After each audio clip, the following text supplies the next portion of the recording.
Good evening, soccer fans. We apologize for the delayed start this evening, but it is time for the 2006 USL First Division semifinals. This is the Rochester Raging Rhinos pregame show, sponsored by Perry's Ice Cream. I'm your host, Joe Giuliano. Tonight, the Rochester Raging Rhinos hosting leg one of the two-game aggregate goal series against the Charleston Battery. This is the first ever playoff game at Paytech Park, and the Rhinos are now growing their playoff beards. If you're one of the first 2,000 fans to enter the gates, you'll receive your playoff beard courtesy of Arlene's Costumes. Again, the Rhinos taking on the Charleston Battery tonight in the USL First Division semifinals. The winner goes through to the USL First Division Championship game next Saturday, 7 p.m. It'll be broadcast live on Fox Soccer Channel. Hopefully we can do one better and get that match right here in Rochester. The Rhinos and the Charleston Battery have faced each other in 5 postseason matches. Charleston won this series in 2003. The Rhinos winning the series in 2000 and in 1998. The two teams battled twice this season. Charleston winning here in Rochester on July 8th, 2-1. You may recall in that game, the Rhinos outshooting the Charleston Battery 26-11. They just could not get any more behind Dusty Hudak, the former Rhinos keeper, now in the nets for the Charleston Battery. They also played to a scoreless tie on September 10th to close out the regular season. For the Rhinos, they ended the 2006 regular campaign with a record of 13 wins, 4 losses, 11 ties. They had 50 points. They were in second place. They got a bye into the playoffs. They were 1 point behind the Montreal Impact. Last week, the Rhinos had an exhibition match preparing for the playoffs in Harrisburg, a 4-0 win in preparation for the Charleston Battery, who tied the Puerto Rico Islanders 2-2 on September 15th in the first leg of their playoff series. Then they took Game 2 1-0 to win the aggregate series 3-2. The Charleston Battery were led by Ben Hollingsworth. He had 13 goals and 4 assists this year, but he is out. That is a big loss for the Charleston Battery. A native of the Charleston area, Hollingsworth suffered a broken foot, so he is not going to play the rest of the 2006 season for the Charleston Battery. And the head coach, Mike Anhauser, he was named as a finalist for the USL Coach of the Year. So tonight, it's the USL First Division semifinal series, leg number 1 here in Rochester. The Rhinos taking on the Charleston Battery from Paytech Park. When we come back, we'll be joined by the bearded one, the bearded blonde one or white one, whatever you want to call it, Soccer Sam. You're listening to the Rhinos pregame show on the Rhinos Broadcast Network. Welcome back to the Raging Rhinos pregame show, sponsored by Perry's Ice Cream. Joe Giuliano with Soccer Sam, and again, the first 2,000 fans received their playoff beard compliments of Arlene's Costumes, and I got to ask my next guy here, Soccer Sam, real or fake? This is a real beard. The fans are getting fake beards. Here's the whole deal. A lot of fans don't understand. The players have not shaved for 2 weeks now. So what's the deal is we're going to go into the championship game. If we win it, hopefully it'll be here at Paytech Park. At the end of the game, Coach Callaway and Coach Fitzpatrick, we're going to get Vito the Barber to shave their beard, and the players are going to watch right after the big celebration. Now, have you shaved since this whole thing started? I have not shaved in 2 weeks. So that's a good look for you. I like it. I didn't realize how gray my hair. But I woke up, I had a dream of Callaway winning Coach of the Year. I mean, the guy deserves it. Let's face it. Oh, without a doubt. You got Scott Bell, who's at MLS for, 4 years? Nobody even looked at him. The guy's the best goalie in American soccer. You got Kenny Burts. MLS just overlooks the kid. One of the best defenders in American soccer. I mean, the guy should be coached. John Ball, most teams couldn't control him. He's one of our captains. He's a leader out there. I mean, Howe's indoor star. He makes him an outdoor star. I mean, he is the Coach of the Year. I went to bed, Joe. I thought about it. The guy deserves to be Coach of the Year. I wake up. I got gray hair. I look at my wife. She's got gray hair. I call my mother. She's got a gray mustache. I mean, it's crazy. If you're on your way to the stadium, you're not going to miss Soccer Sam. I don't know how to describe the jacket. It's not polka dots. It's navy blue or black? It's black. Black with white, funky designs. These are from Grandma Oliveri's drapes. I had a jacket made. That is a great way to describe 1972 drapes. The drapes are the couch. But, Sam, I love to see the spirit. But getting down to business here, the Rhinos and the Battery, they match up quite well. They're big rivals. You've seen the games here and in Charleston. What do you expect tonight? It's going to be I think it's going to be a fantastic match. You know, I tell you, I was really surprised in Charleston that the Battery had some great opportunities to score, and they didn't capitalize on it. I think tonight, Joe, I've been here every day this week practicing with these guys. Not practicing, but watching them practice. This team is as fired up as I've ever seen them. This is going to be a huge game for the Rhinos. They've been shooting from everywhere. Corners, midfield. House took a shot from midfield the other day. Upper corner on Hannigan. This team is going to shoot. They know that to win this game, you got to get goals. You're not going to get goals unless you shoot. Charleston coming off a very tough series against Puerto Rico. They tie 2-2. They squeak out a 1-0 win down in Puerto Rico. The Rhinos play an exhibition in Harrisburg. Who's the sharper team tonight? Well, I think obviously the Rhinos are going to be rested. Not only did they have a wild match after the game, the fans of Puerto Rico attacked the Charleston Battery, attacked the referees. It was crazy. They got stuck at the airport overnight. They had a rough trip. They had to leave 2 days ago to come here to catch the right flight out. So this, I think, if you talk about fatigue, the Charleston team is more soccer fatigue. But you never know. Playoff time, they get pumped up. This is the mighty Rhinos they're playing against. It's Paytech Park. It's 10,000-plus fans. Radio. It's beautiful. You know, Sam, there was talk about, do the Rhinos host the first leg? Do they go away? Your thoughts on coming here for game number 1? You know, I like it the other way, but for different reasons. I think we're going to win this series, and I would love that game 2 for the fans, our Rochester fans, to be there. We celebrate knowing we're going into the championship game. That's my. I don't think it matters on the field. I mean, you're a professional athlete. This is what you do for a living. Right. It doesn't matter if you're playing back to back, once a week, whatever, where you're playing. You go and you do your business. So but I think for our fans, it would have been nice to celebrate game 2 here Sunday. But I can understand why you're having game 1 on Friday night. You know, quickly just shifting gears. A movie, a team that really shaped our passion for the game. Once in a Lifetime, The Extraordinary Story of the New York Cosmos was on ESPN 2 the other night. I had almost tears in my eyes. Your thoughts on that whole thing? Joe, that movie, the one character I mentioned earlier, Ross, is it? Steve Ross. You know, I never understood why my views of soccer were what they were. I just figured it's because I took it from other sports in America. After seeing that movie, that's where my mind comes from. You need stars in this sport. People don't care about where you're playing, who the coach is, who the trainer is. They care about stars. And that guy saw that. He created, he made soccer. And when I watch it, I cried like a baby, Joe, and I realized that this is why I am who I am. This is why I do what I love. This is why I love this game. That guy brought a passion, and we are so fortunate to grow up in that era, getting to see the Cosmos on TV and Pele and Beckenbauer coming to Hollander Stadium. It was nothing like it.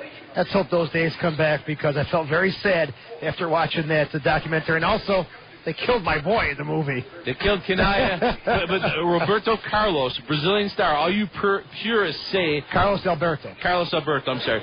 That all you purists say that the shootout isn't pure. I thought of you. Here's one of the purest guys to ever play the game, and he says, soccer needs a shootout. It's exciting. It is. It's great for the fans. It's great for the players. It was in a great era, and I hope that the USL Division I brings back the shootout next year. Soccer Sam, you look fantastic with the beard, the new do, and the jacket. We'll talk to you on the postgame show. I got new teeth, too. You like them?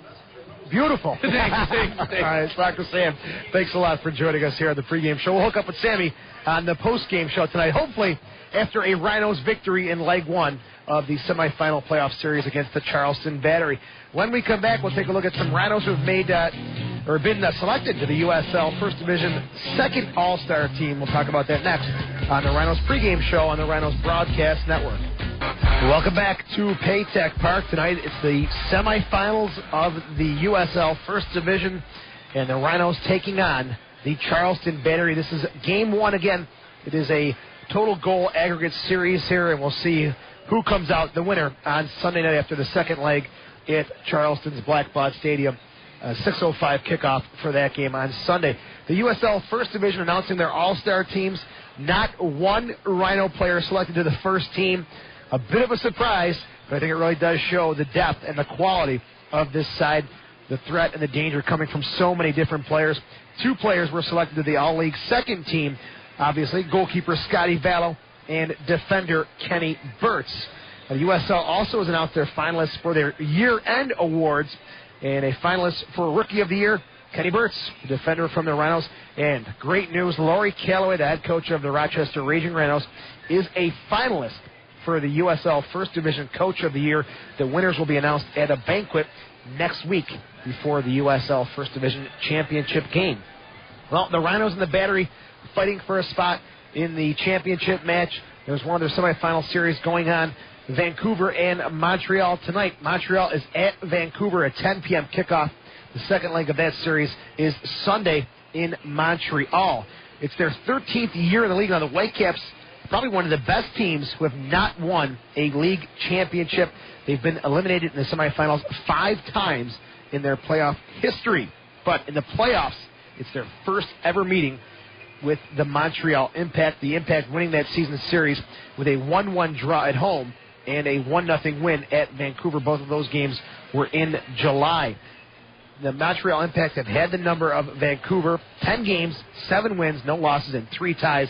But Bob Lilly, the former coach, spent 2 years in Montreal. We'll see if he's got enough spark to finally get them past the Montreal Impact. Romario of Miami FC said on Thursday he's received an offer to continue his playing career in Australia. The 40-year-old told reporters that his contract with Miami FC has finished, and he's still pondering his future. Adelaide United apparently looking at bringing in Romario, the Brazilian legend. Take a quick break. When we come back, we'll talk about the new movie that's just been released, Once in a Lifetime, the extraordinary story of the New York Cosmos. You're listening to the Rhinos pregame show on the Rhinos Broadcast Network. Welcome back to the final segment of the Rhinos pregame show, sponsored by Perry's Ice Cream. Joe Giuliano preparing you tonight for the Rochester Raging Rhinos and the Charleston Battery winner going to the USL First Division Championship game next Saturday, 7 p.m. kickoff at a site yet to be determined. Well, if you're a soccer fan, especially a fan of the North American Soccer League, this movie is for you. Released in Rochester this evening. It's called Once in a Lifetime, the extraordinary story of the New York Cosmos. It'll be playing at the Little Theater. And on Monday night, they will have a post-movie discussion with members of the Rochester Lancers. The discussion will be in the theater immediately following the 7:30 movie. Tickets are $7. Again, it's a movie documenting the rise and fall of the New York Cosmos. And sticking in New York, Red Bulls ownership finally breaking ground at the future site of Red Bulls Park in Harrison, New Jersey on Tuesday. The stadium is a $200 million stadium, 25,000 seats, should be ready during the 2008 Red Bulls season. And up north in Toronto, BMO Financial Group acquired the naming rights to the stadium that will be home to Major League Soccer's Toronto FC and Canada's national teams. BMO announced a 10-year deal. The field will open up in the spring of 2007 and also host the Under-20 World Cup in July. And one great feature about BMO Field in Toronto, it's going to have a winter bubble to make the 20,000-seat stadium accessible for use during those harsh Canadian winters. So great news up north for Toronto FC. When we come back, Don Stevens has the call. It's the Rhinos, the Charleston Battery. Good evening, everybody, and welcome to Paytech Park. Tonight, the Rhinos join the playoffs as they take on the Charleston Battery. Glad to have you along. I'm Don Stevens with Joe Giuliano, and this is the first, and who knows, could be the only playoff game the Rhinos play at Paytech Park this season. Certainly, the team they're playing against is one that they owe something to. The Charleston Battery, the only team to have beaten the Rhinos here in the regular season at Paytech Park. Also, the Battery, the team that, well, they halted Rochester's run at first place in the regular season. The final night of the season, they ended up in a scoreless tie in Charleston, which prevented the Rhinos from passing by Montreal for a first-place finish in the regular season. Talking with the coach of the Rhinos about the 2-week layoff. Of course, a bye in the first round of the playoffs and getting ready here now in the second round. Asked him what he did with his team for that week off. Well, we implemented the bye week by playing Harrisburg from D2, went down there, did an overnight. So it sort of simulated at least half of a quarterfinal weekend. And we played each other when we got back for another hour. So we had sort of 2 scrimmages in that 3 or 4 day period, so that the guys didn't feel like it was a weekend off. And we had a good outing down in Harrisburg, nightmare trip back. Driver got lost, took 10 hours instead of 5, but we achieved what we went down there for, which was to get a good run for everybody. Everybody played at least 45 minutes, a lot of guys played 90. Some of the guys actually played for Harrisburg because they barely had 10. So we always had a couple of our guys on the field playing against us. So that was what we did differently from last year. And hopefully we're going to see better results from it this year. Of course, last year we were without Rivas and Frankie Sanfilippo. Rivas injury just before the playoffs, and Frankie had got a long-standing wedding for his sister where he was standing in his wedding. And that hurt us, obviously, quite a lot because Worden did all the damage for Richmond last year, and so, you know, a combination of maybe the bye week being a detriment and losing a couple of players was a big difference last year. Yeah, I think it's supposed to be an advantage, but for some they say it's a disadvantage. How do you feel about it? Well, last year it proved to Montreal and us it was a disadvantage, but we were the 1 and 2 seeds and we both lost in the semi-final, so you know, I think you see it in all sports as well. Wild card teams in the American sports, the NFL in particular, often they don't have that week off, and they keep their momentum. They're coming in the back door, as it were, and sometimes you see them go a long way, and even on occasions have won the Super Bowl. So I mean, it's not necessarily always a good thing to have that week off, but I think with what we did this year, it sort of met the need that we wanted to create in the players' minds, was that we weren't having a week off, we weren't having a weekend off, we were actually participating in a road trip and playing a game. All right, Laurie Calloway, the coach of the Rhinos. This is now the semifinals of USL First Division Playoff Soccer, and we'll have the game between the Rhinos and the Charleston Battery coming up in a moment from Paytech Park, and this is the Rhinos Broadcast Network. The coach's comments earlier were brought to you by Zweigel's, the official hot dog at Paytech Park, and now the starting lineups brought to you by Nothnagels, Rochester's full-service realtor. Taking a look, first of all, at the visiting Charleston Battery. In goal is the former Rhino, Dusty Hudak, who finished the regular season with an 11-5-4 record. In the playoffs, has a win and a tie so far. Hudak in goal. The defenders include Tim Karalexis, Mark Watson, Brandon Kern, and Kevin Nyland. And then in the midfield, we'll see Omar Daly. It's Lazo Alavena and Luke Vercalone.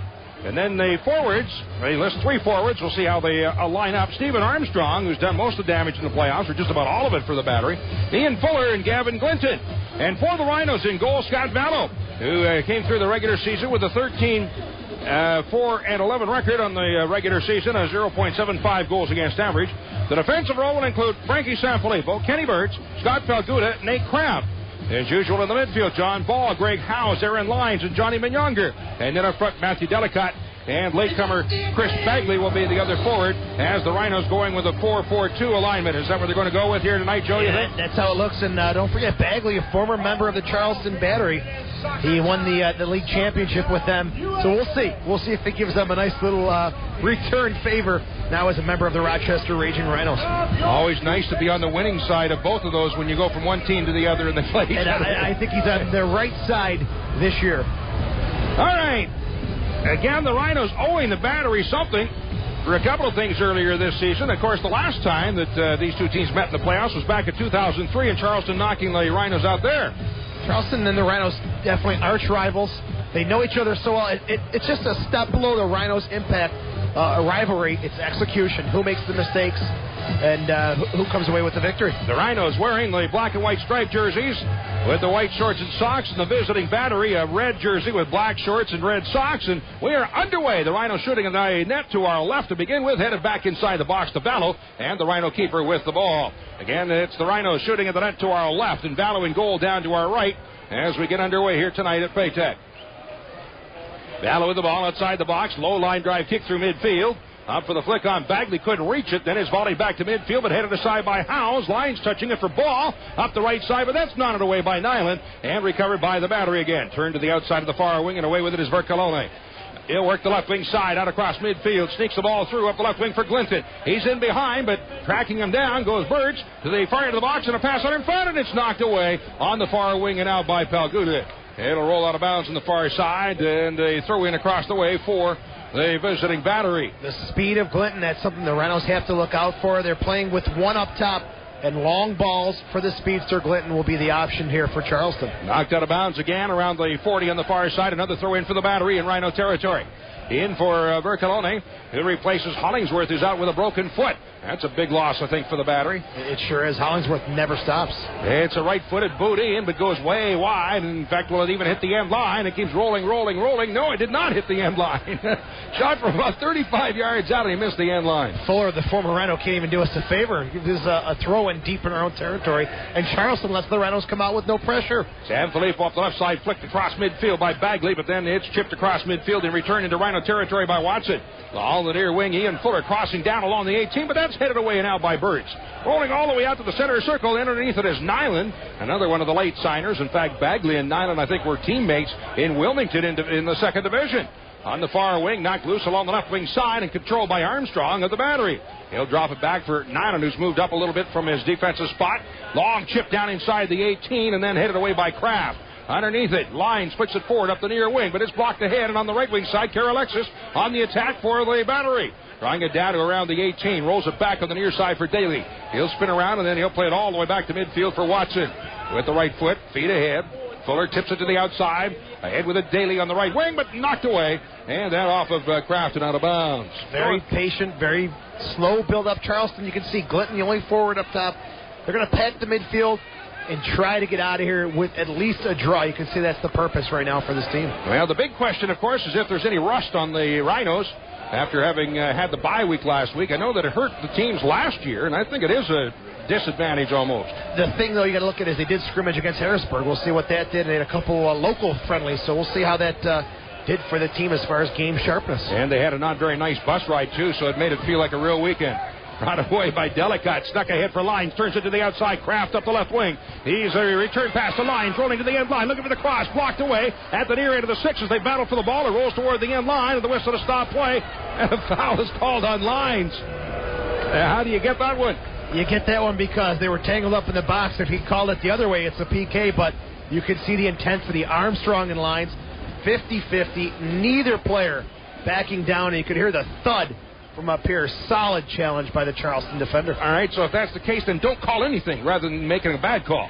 I agree. Boy, right away on the near wing. Palguda up the left wing side. Lyons across midfield, and it bounced away off his left foot and rolled out over the touchline on the near side. Throw in at the midfield line for the Battery. Charleston Battery finished right behind the Rhinos in the standings this season.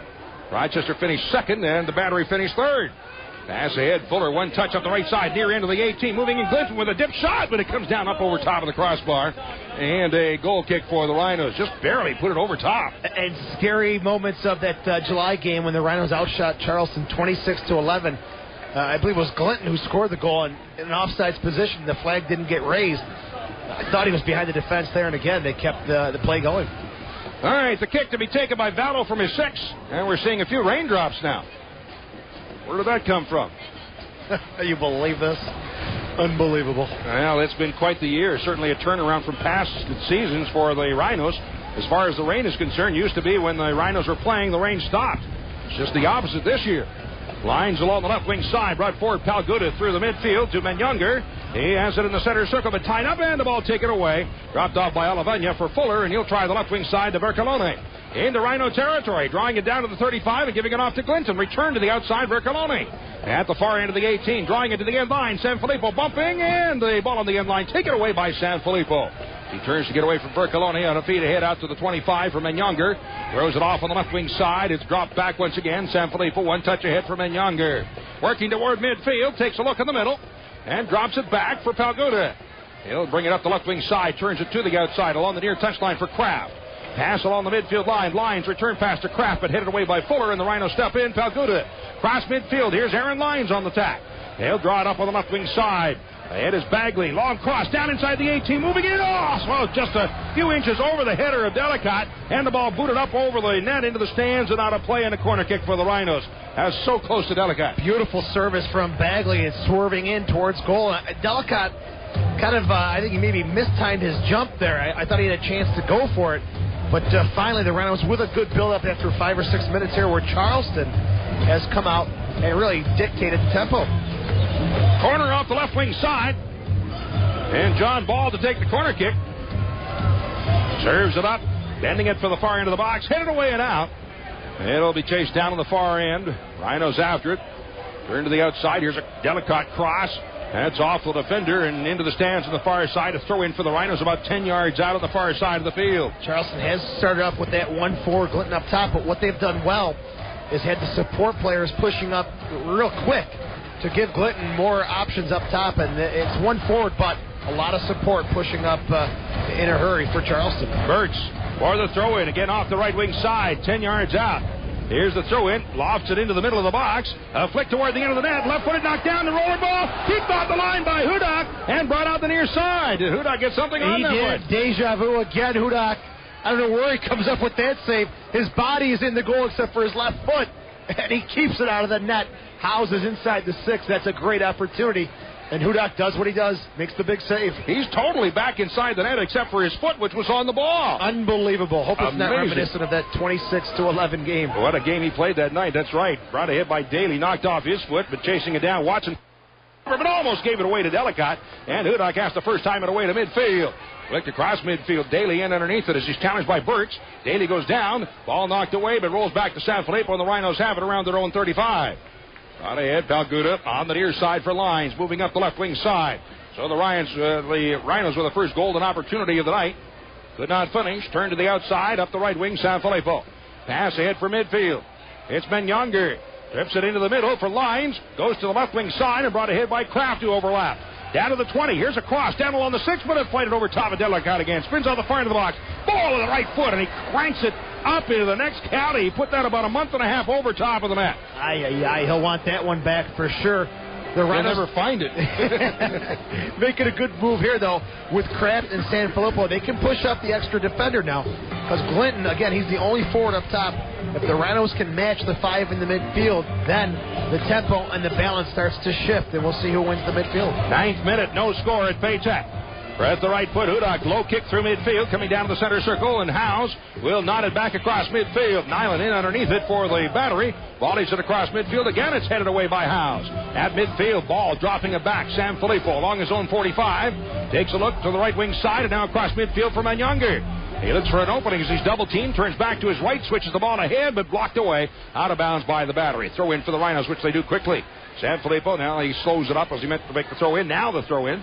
Turns it deep in the corner, on the right side for Delicott to the end line, across, down along the 6, but booted away by Carol Alexis up into the stands on the far side. The Rhinos with another throw in about 15 yards out, off the far side of the field. It was a good, quick restart for the Rhinos deep in Charleston territory, but when you've got your big target man swinging the ball in from the flanks, that leaves very little options inside the box, and you saw Charleston easily clear it away.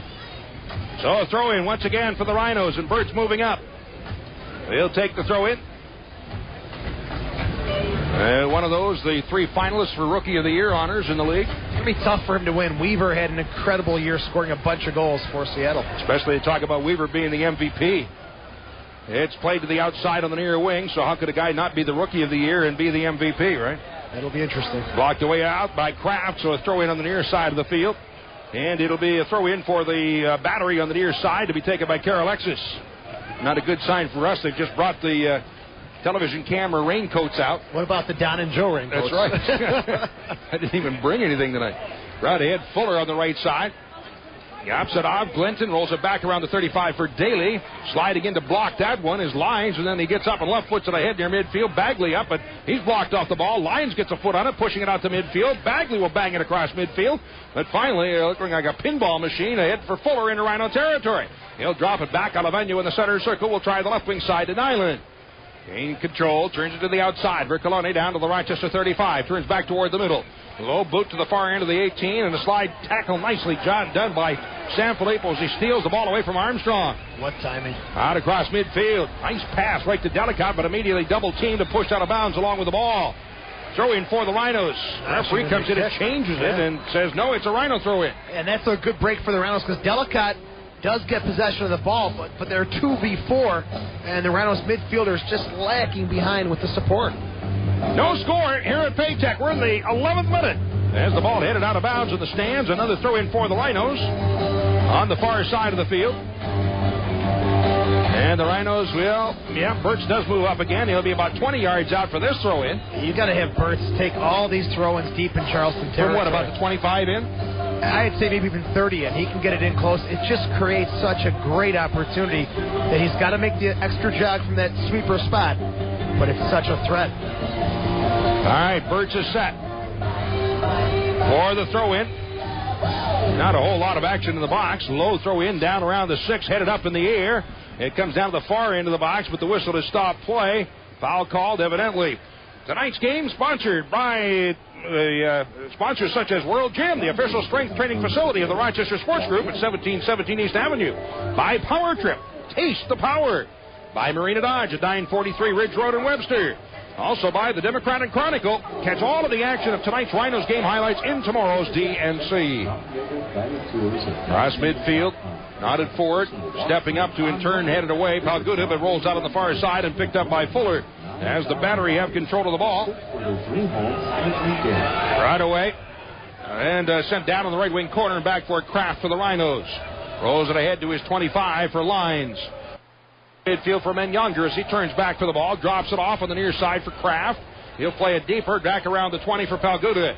Takes a look toward the middle but controls and rolls it along the top of the 18 to Burtz.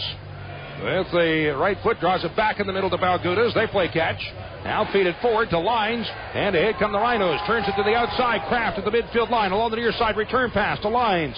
Alavenio attacking, and Alavenio get to it, and able to play it across midfield into Rhino territory. The Rhinos chase the ball back. You had a good build-up there from Kraft with Lines, and then that little extra touch where it gets very congested in the midfield, and that's where Lines loses possession.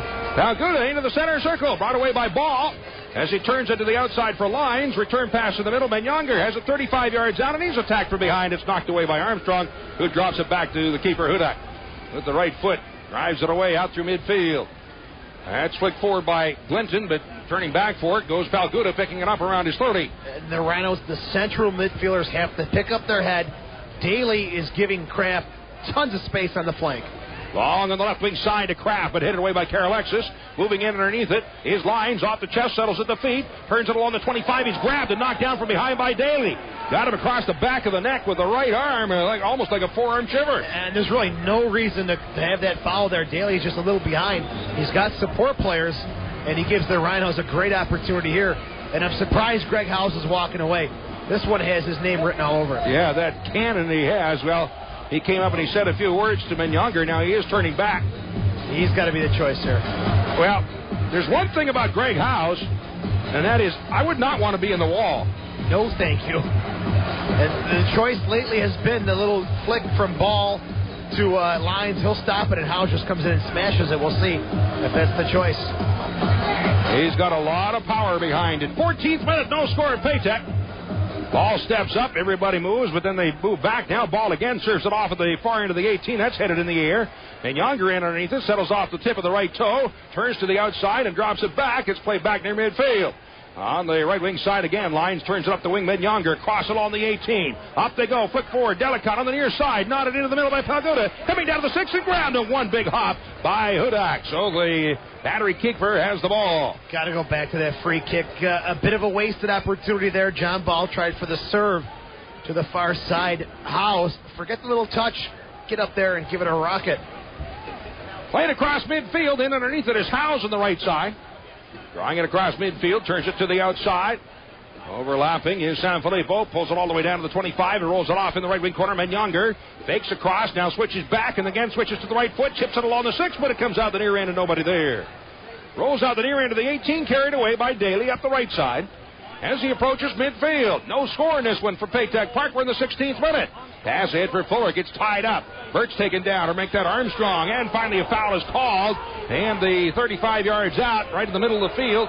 Foul is called. Armstrong walks about 20 yards away and falls down, grabbing onto his right ankle. You know what happened is he and Burt's got tangled up, and Burt's with the studs just raking the back of the Achilles of Armstrong. I've had that done before. That is painful. He's trying to walk it off, but it is excruciating pain, believe me.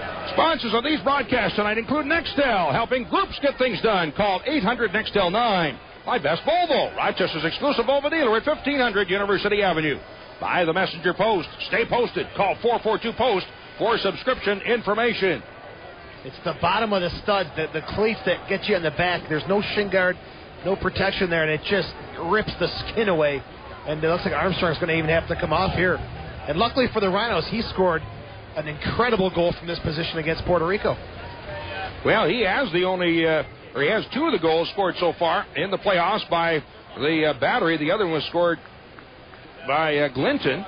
He scored a left-footed cannon that Mike Anhauser was quoted as saying it should be selected for FIFA World Goal of the Year. That's how happy he was with that shot. Armstrong comes off and sits down. Here's a shot in, bending in, and comes off the crossbar and back out top. Man, that had a downward dip on it. I thought it was going to be about 5 feet high. All of a sudden, it took a dip and hit the crossbar. It's these new balls, there's less panels on them, and the knuckling, the dipping, much more than we've seen in the past. Played back inside, stopped at his 6 by Vallo, and the Rhinos dodge a bullet right there. Still scoreless, 17th minute. Rob back in the middle on the 24, number 20, Palguda.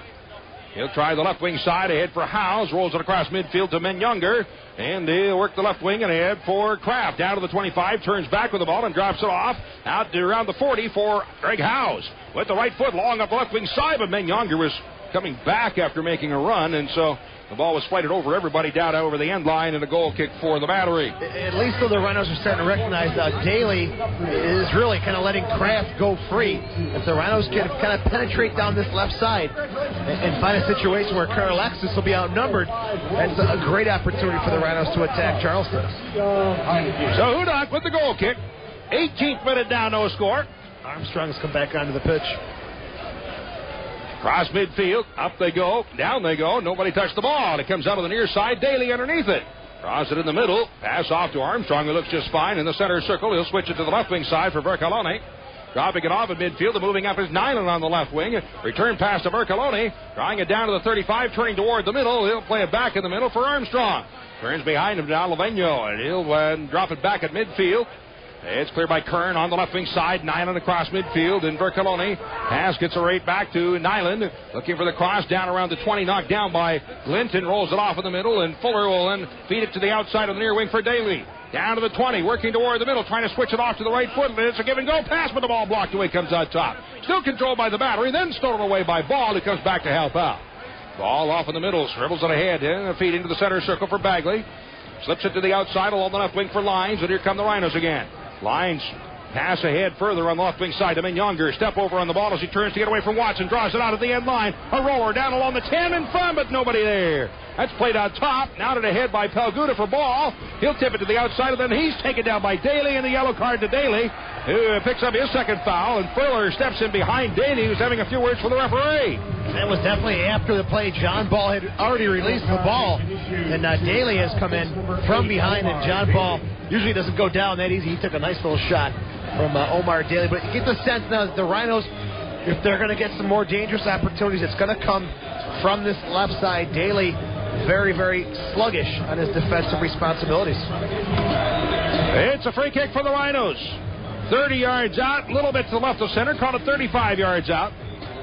20th minute and no score from Paytech Park. These two teams head to Charleston on Sunday, 6 o'clock start time. And the pregame show beginning at 5:30 along our network. That's headed in front end, headed up over top of the net by the Rhinos. A goal kick for the Battery. The big man, Matthew Delicott, great target for swerving balls like that from Lyons. Gets up a little distant from the goal, though. Still makes good contact, good pace, just doesn't have the accuracy on it. So Hudak will kick it away from his 6th. The other series, of course, Vancouver and Montreal electing to start on the road. I'm a little surprised by that, especially when you've got to travel across the country to British Columbia. We'll see how that works out. Well, the big thing is that your team has to then travel twice in the series rather than just once. That slipped through on the near side, hit it back by Bagley in the middle, but knocked away again. And offside against the Rhinos, so it'll be turned over on the free kick for the Battery. Kraft gesturing over to Bagley. Leave the ball. You can see it was a great service from Menyunger, but Bagley decides to head it, and Kraft, now he recognizes that the space is there. Bagley, though, heads the ball and just stops the whole Rhinos attack. But again, good recognition from Menyunger to find these open spaces. Hudak takes the kick from his 20. Lights it through midfield, stepping up. Howes nods it to the outside of the far wing across midfield, and the only one to get to it is Vercalone of the Battery. He'll chip it with the right foot into Rhino territory along the far touchline. After it, Fuller, but he's out of bounds, and so a throw-in for the Rhinos around their own 35 on the far side. Overall, Charleston's been solid, though. Daly is the one who's kind of been the weak link so far, but otherwise they've kept their shape nice. Daly's got to kind of get in the same page, and Charleston looks okay here for a visiting team.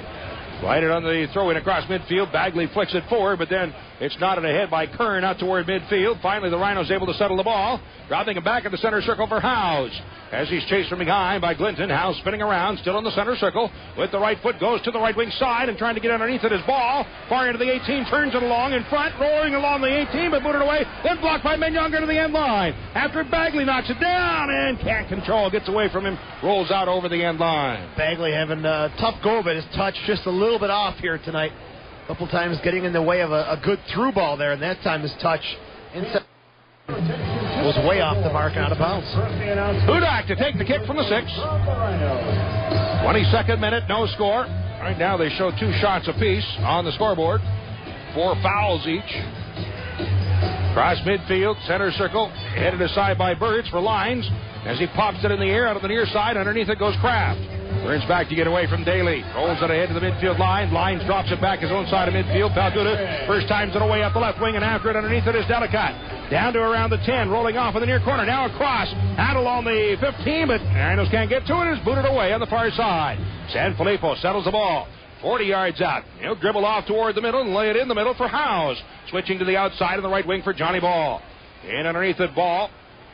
Turns back to get away as he spins and pass along the 35 in the middle, out around the 40 for Howes. Works now toward the left wing side, feeds it off in the middle, lines in a give and go, return pass to Howes, turns it off in the middle, trying to get a shot away left foot. He's blocked off the ball as it rolls in down into the 6 and scooped up there by Hudak. Things seem so congested on that far side of the field, and Kraft, he can even push up a little more. The Rhinos got Palguda and Burt's 2v1 against Glinton. Nate Kraft has got to take advantage of the space he's getting. Hudak takes his time now with the right foot, drives it out through midfield. Up they go. It's knotted aside. Sanfilippo in underneath it, nods it back out on the near wing for Kraft. His pass ahead. Howes drops it back around his 25. Palguda with the left foot chips it on the near side out to midfield for Delicott. Tracking back on the ball as he's able to lay it forward to Kraft. Drops it off. Howes pass out to midfield, but stepping in to intercept is Armstrong. He's looking for the through ball. It's too far ahead. It was through. Slotted nicely, but Glinton couldn't get to it. Rolls down inside the box to Vallow. Luckily, with his speed, the ball's got a little too much pace here on the surface, and Glinton would have been gone. With the right foot, Howes across midfield, long on the left wing. Kraft tips it off into the middle, but turning back, Delicott won't get to it as Watson lays it back for the keeper. Hudak has to hustle and puts it up into the stands. It was about all he could do, so a throw it on the near side for the Rhinos. Throw in by Kraft. Palguda on the near side, takes a look at the middle, rolls it ahead for Lines. As he's challenged there by Armstrong, turns to get away. Drops it out on the near side. Palguda pulling it ahead down to the 20 for Bagley, spins around and drops it off in the middle for Menyonga. He'll then turn and throw it out on the right wing side for Sanfilippo. Off the right wing. On the far touch line, Ball has it 18 yards out, hammers across through to the near end of the 18 and chased down in the near corner by Lines. As he has Karalexis on him, who bounces the ball away, and Karalexis rolls it up the near touch line for Daly. Being chased from behind by Bagley. Daly across midfield. Nice tackle, however, it does get away, and it was deflected aside, enough for Kraft to get to it. The Rhinos take it back. That is hard work from a forward on a 40-yard sprint just to poke it away. Good stuff from Bagley. Out of the near wing, Kraft has it 35 yards out. Rolls it ahead, Menyonga, touching it right back to Nate Kraft. On the near side, working toward the middle, has it 25 yards out. His pass in the middle, dropped off ball for Howes, chips it ahead, tipped by Delicott at the far end of the 18, bends down inside the far end of the box, and a couple of bounces there to the keeper. Hudak has the ball. I know I keep harping on this, but it's amazing the time and the space that Omar Daly is allowing Nate Kraft to have. He's got time to step the ball, look up, and have a service. It's a wonder the adjustment hasn't been made yet by Anheuser and Charleston. Well, perhaps he feels that he has enough speed to make up for that. It's incredible. I haven't seen space like this all season. Right ahead. Kraft in the center circle. Drops it back again, where it's taken by Birch. Look at Lines. 30 yards between him and look at this. He's got his hands up in the air. He can't believe it. He's saying, what do I have to do? This is unbelievable. Well, blow your foghorn or something then. Out of midfield. Pass off along the midfield line. Rolls it into the center circle. And one chip across midfield. Comes out of the near wing. On the attack now, the battery. It's Daly crossing down along the far end of the 18. Headed away by Sanfilippo and ball in underneath it. As he is tackled and taken down, the foul is called. Armstrong gets up very upset, and he turns around, throwing his arms around. And is that Armstrong? No, it's Fuller. Okay, Fuller. Complaining to the referee, who has a few words for him. By the way, the ref is Nico Bratsis. His assistants, Tom Mingle and Dino Sorbara. And the fourth is Jacob Wickham. You know, when Fuller played here for the Rhinos, we got to be pretty close. And I tell you, soft-spoken, first-class guy off the field. But once he crosses that white line, he is a tenacious competitor. Goes head-to-head there with John Ball. Is that anything like a whiner and complainer? No, he's just a fighter. Oh, okay. Hopped up in the air as the ball is dropped down around the 18. Somebody's going to tell him I said that, too. I probably will after the game. I'll talk to him. Yeah, I know you would. Never doubt. He's the opponent now.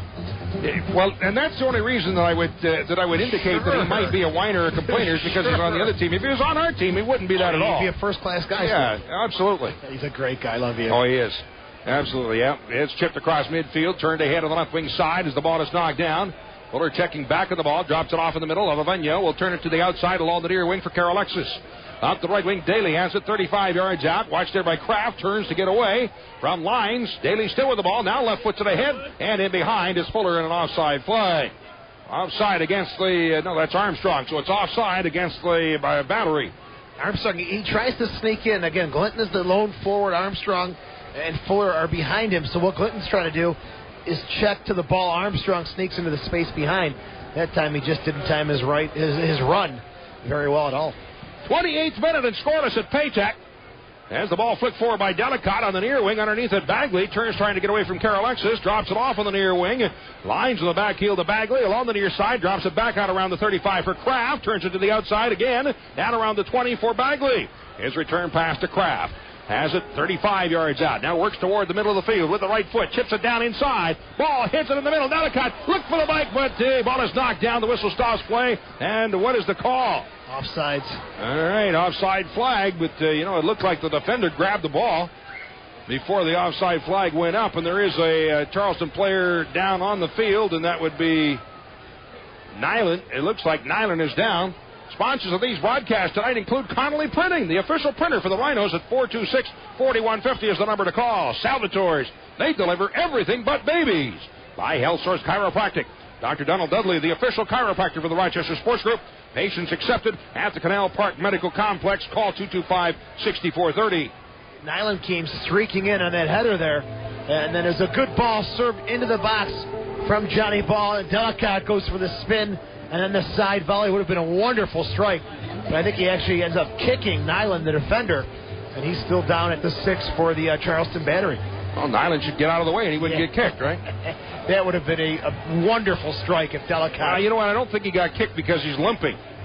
If he would have gotten kicked, it would have been up around the chest area, I think. Well, he kind of jumped Delicott. Really wasn't that far off the ground. And I thought that's what the contact I saw in the replay was the boot from Delicott onto Nyland. Well, Nyland's up. He's hobbling away, trying to run it off. So it'll be a free kick for the Battery. And it'll be taken by Hudak from around his 16. No score, 30th minute at Paytech Park.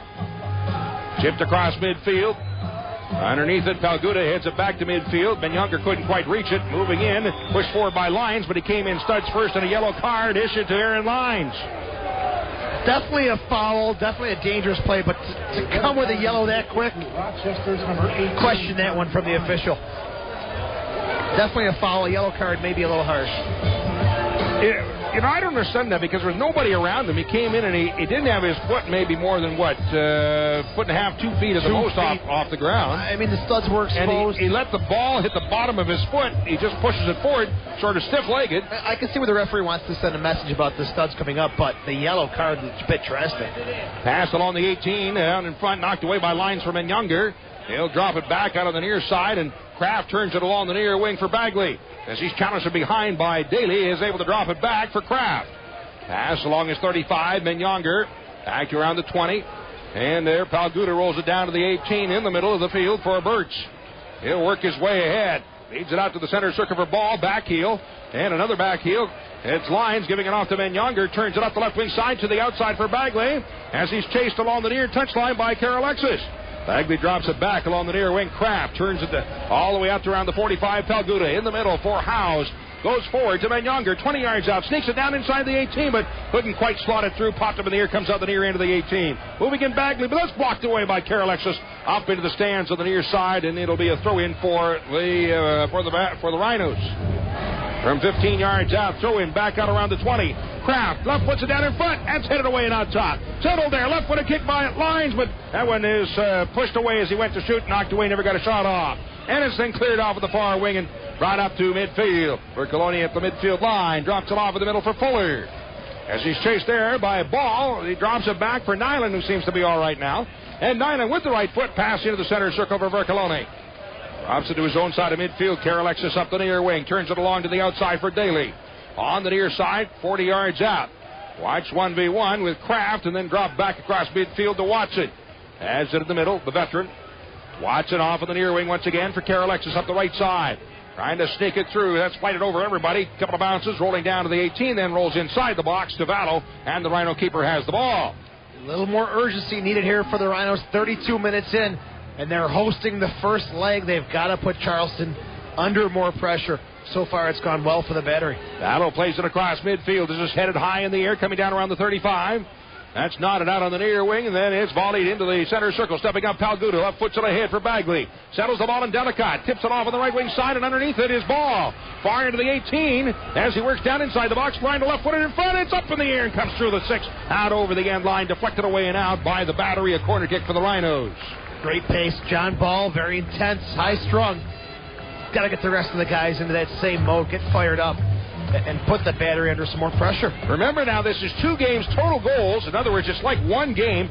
The first half is here tonight in Rochester. The second half of the game is Sunday in Charleston. And it's the total goals, of course, that moves on to the championship game. Low into the box and up in the air is Hudak to bring it down. It is 2. So when you got the home game, you really want to take advantage of it. It's not like you want to hold on to a 1-0 win or whatever. You want to win by, if you can get 3 goals, that would be maybe perhaps ideal. I don't say that would secure the series, but it comes very close to doing that. And the Rhinos so far, the way they've come out 33 minutes, 3 goals might be a stretch. I guess what I'm saying is you don't want to just sneak out a win in the first game. You want to win it very convincingly. Absolutely. Go away with a ton of confidence. If Charleston comes out of here with a draw, they're going to be, I think, in the driver's seat. So the Rochester Rhinos need to apply more pressure at home. Cross midfield, Karalexis with a throw-in, a high looping throw-in. That's blocked away and out of bounds on the near side off of Bird, so it'll be a throw-in for the Battery around the Rochester 35. I think it stems from the midfield. They kind of get to 35, 40 yards away, and the creative ideas kind of get stuck, and we don't see that flow continue. Off in the middle, Alavagno will switch it to the left wing side, and Bercoloni on his horse trying to get to it. He does, just inside the far touchline. Dropping it back to the defender, Nyland. He'll roll a pass ahead. Alavagno turns it to the outside. Has it 40 yards out, being challenged, able to chip it ahead up the wing. And checking back on the ball is Armstrong. That lost control out of bounds. So in for the Rhinos for their own 25 on the far side. Quick throw in as the ball is taken right back, however, by the Battery. Alavagno. It's one thing to have a good quick throw in. It's another thing to make sure you maintain control of the ball. That's a very poor decision. Again, players not on the same page. This late in the year, that's a bit alarming. Stepping up, down, push out on the near side as Daly blocks the ball. Tips it along the near wing. Men Younger checking back as he comes away with it. Dropping it off. Palguda pass up the middle for Howes. One touch over the far wing, but not enough on it, and it's taken away by the Battery. Linton trying to draw it down in front, and Howes checking back, knocks it away from him, and rolls inside to Vallow, and he has it inside the box and then throws it ahead to Ben Younger. Coming back to the ball, picks it up around his 40. Turns it off on the right side, long on the right wing, trying to slot it through, but headed away by Curran.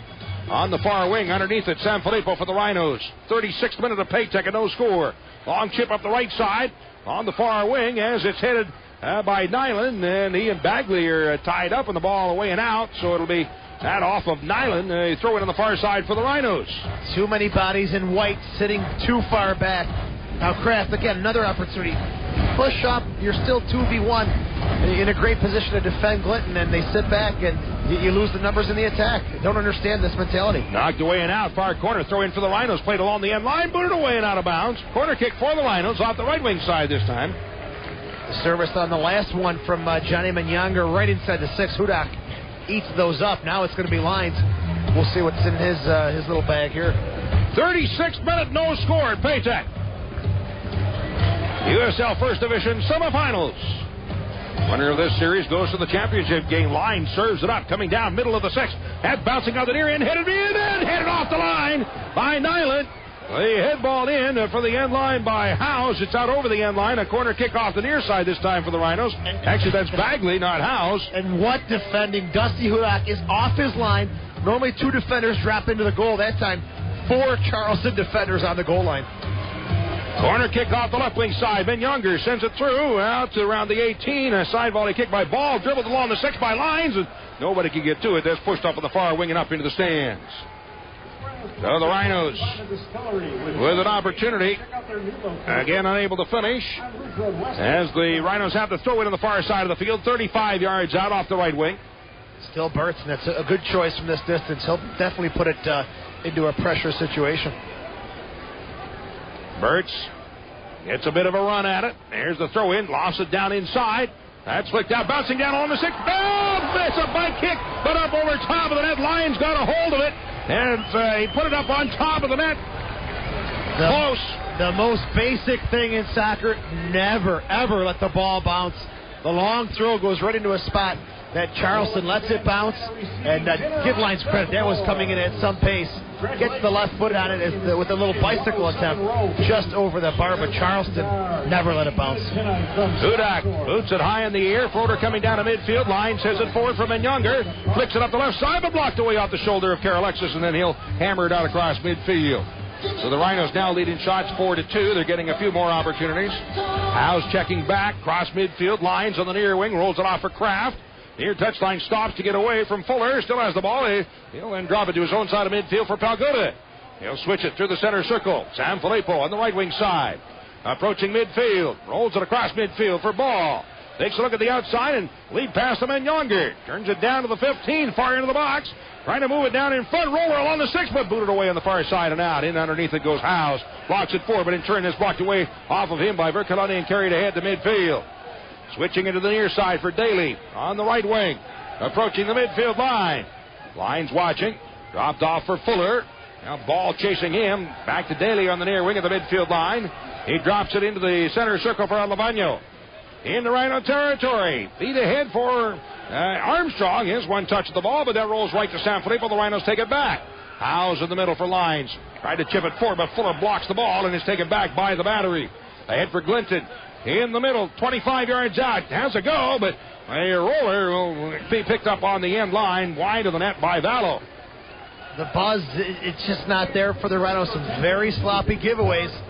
And again, urgency, nowhere near where I expected this team to be tonight. Nowhere. Dano pushing it outside the 18. With the right foot, will drive it out through midfield. Out goes Delicott, couldn't reach it. Headed back into the middle. Armstrong checking back on the ball. He'll drop it off there for Fuller and pushing forward. Approaching midfield. Long chip for Glinton. Back forward goes Burks. Glinton getting to it with a left foot. Takes a crack at the ball, but puts it again up over top of the net. So Glinton getting in behind once again. And that's the only thing the Rhinos, I think, have to worry about at this point is the long ball to Glinton. If your number's up on him, you're fine. They're still camping out with too many guys in the back, where I think they can afford to put another player forward and put Charleston under pressure and still keep things solid in the back, but they have yet decided to go that way. Again, sponsors of our broadcast tonight includes Weigel's, the official hot dog at Paytech Park. Cintas, the service professionals discover what Sincast can do for your organization. And the Harrow East Athletic Club on the web at harroweast.com. Through midfield, headed back, and Delicott then heads up the left side, but Menyonger's in behind. Offside flag against the Rhinos. Just a step behind the Charleston defense, Menyonger. Not too much argument from the Liberian international as he trots back to his position. And it was just a step behind, you can see on the big board here. So the kick will be taken by Hudak. Pushing it all the way out to around the 30. Before finally with the right foot, driving it away out through midfield, coming down around the Rochester 20. Now Gouda steps, nods it into the middle. Armstrong with it there as he's pushed. Trying to get away from Howes, helping out Palguda, but here's a ball slotted through to Fuller. Trying to play it in the middle, but knocked away, and it's turned out on the near side, and a foul is called. Foul is called on the Rhinos as Burt's having a few words for Fuller, telling him to get up. Now Fuller gets up, sticks his finger in Burt's face, and they've had a go at each other ever since game one. Here's the yellow card now, red card issued to Daly. Coming back, he knocked Bagley down. He got his second yellow, and he is gone. You know, not to make a joke of this, but it's almost like Daly wasn't playing anyways. Facilitates a red card. Now there's players surrounding the official. And I didn't see what happened. He knocked over Bagley? Yeah. Was it behind the play? Well, I just picked up the end of it. We'll have to see on the replay on the big board, on the scoreboard, exactly what happens. I was watching Burt's and Bagley. I was watching, Burt's and Fuller, because I know they've been going at each other. And it didn't show it. It did show. I think it was actually Lyons who got tangled up. Okay, yeah. Now, Lyons was coming back, trying to get into the play, or he was trying to move up into the play. Now the referee going to come over and talk to the fourth official and the referee's assistant on the near side. That's going to stem back from the Fuller and Burt's situation. Well, he didn't have too much to say to him. Charleston players are still trying to talk to the referee. Glinton is there. Alavenu is there. Armstrong is there. Howe's over to talk to the fourth official. Still they argue around, but the whole thing was kind of getting a little chippy. And again, it goes back to the first time that these two teams met earlier this season when Fuller evidently kicked Burt's. And Burt's hasn't really forgotten about it, and they've had words. They had words last game in Charleston, and they're having words again here tonight. They don't seem to like each other. They're both fiery competitors. They're not going to forget about what happened in the last game. And now the Rhinos, a huge, huge opportunity as Daly walking off the pitch right now. And again, his marking defensively was very weak, almost non-existent. So we'll see if this even makes a difference. You know what? In the years that I've been doing this game, it seems like it's really not even an advantage to be a man down, because all of a sudden the team that is a man down picks up their game. Well, you know you're a man down. You know you've got to cover a little more space. And if everybody can do that together, sometimes it's a better effort you get from the 10 men than with 11. I'm almost not liking the idea of having a man advantage. Sometimes it works against you. Off the right side, Sanfilippo passes the middleman Younger, turns it again to the outside. Sanfilippo from 35 yards out. Chips it down around the 18. Bagley hits it down in front, moving in. Delicott, but it's picked up in the short hop at the 6 by Hudak. So Bagley with a nice hitter for Delicott, but couldn't quite get there in time. Thrown by Hudak out of the far wing, and that's knocked down and taken right back by the Rhinos. Ball off the right side. He'll draw it forward, sneaks it through, far into the 18, moving in Younger, and he's taken down on a tackle by Nyland. And Younger comes down hard. He got stretched out straight. The other part of it, when what happens, it seems like when a team goes a man down, is they get a lot of breaks by the official. It just seems like the official is so distraught about having to give that team a red card that he sort of gives them a break the rest of the night. And I don't know if that's subconscious or not, but I think so. You see that quite a bit. But now with a semifinal game on the line here, I hope we don't see any of that. That last tackle, though, Don, it was ball first, then Younger got railroaded by the defender. Corner kick off the right side. Lyons, a left-footed kicker and in-swinger. Here comes the service, low in the box, bends it in, but headed away and out. Chased after on the far side. Lyons getting to it around the 30. No, that'll be taken by Howes, and now with the right foot, he sends it down to the box. That's headed away and out top. Moving back, it's popped up in the air by Kraft. Vercoloni plays it aside, but Lyons comes back to take it away, and the Rhinos have the ball. Halguda feeds it forward to Lyons, 40 yards out, goes to the left wing side, and he was behind ball, couldn't get turned back to the ball, so it skips out of bounds, a turnover for the Rhinos. And with the ejection to Omar Daly, tactically now, you've got Vercoloni coming to this near side. He could mark up better than Daly was, so it's a 4-4-1 now for Charleston. Played to the outside, blocked away, and Fuller carries it away. In the middle to Glinton. As he spins around, drops it back to the near wing. Vercoloni will drop it off at midfield, and Alavenu then switching to the left wing side for Armstrong. Takes a look, has it along the 35 in the middle. He'll left-footed through, sneaks to the end line, and Lyons chasing it down with Fuller on his heels. Lyons blocks it, and he's run over from behind by Fuller, sent flying. Then Fuller takes the ball, and he throws it outside behind the signs. And it's a goal kick for the Rhinos. Fuller's on thin ice. He's got to be careful there. Late challenge on Lyons, then throwing the ball down the walkway. And he's got to be careful. He might pick up a card. Well, Fuller's one of those guys you like to have on your team. Oh, absolutely. He did a lot when he was here. Forward, defensive midfielder. He filled many roles. With the right foot, Ballo will drive it away through midfield. We're in stoppage time now. Did you catch the amount? I didn't see that, Don. I'm sorry. They're going to hold it up now, I believe. Popped up in the air on the near side. Still kept barely inside the near touchline. It is finally settled by Kraft, dropping it back. Pelguda left foots it across midfield, but stepping up, Karalexis heads it into the stand. So a throw in at midfield on the near side for the Rhinos. We're in stoppage time. Scoreless here in the first half at Paytech. I believe it's 2 minutes, Don. Dropped off for Howes. Rolls it off down around his 30 in the middle for Burtz, and he'll switch it to the right side for Sanfilippo. Rhinos on the attack. Bringing it out near midfield, Ben Younger. Challenged there by Glinton. Long service downfield, trying to get it to the left wing side. Skipped by Karalexis. It's headed in the air, and underneath it is Kraft trying to settle. Still watch 1v1. Turns to get away. He spins away from Bercoloni and rolls it off in the middle for ball. Left foot's it up the left wing side. Lines in behind. Won't get to it as it skips out over the end line. And a goal kick for the Battery. And the Rhinos with the man advantage. Kraft still sitting a little deep. Now there's really no excuse not to get that extra body forward. Stick with 3 in the back. Throw some more numbers up there. And take some more chances. They've been very, very conservative. Hudak to kick the kick from his 6. Right foot up in the air, coming down around midfield. Kraft heads it away on the near side. Palguda moving up, and he'll volley it ahead downfield. One bounce in behind Watson. 2 bounces inside the box and grabbed there on the hop by Hudak. Waits for the players to move away. Approaching halftime here at Paytech and scoreless. Hudak with the right foot. Long kick downfield. Howes heads it aside for Kraft on the near wing. Right back in the middle for Greg Howes. And he switches off on the right side to Sanfilippo. Moves out across the midfield line. Down into Charleston territory. Slots it through, but too far ahead. Rhinos couldn't get to it. Rolls to the end line, and Hudak stops it there. And somebody has some chicken wings somewhere.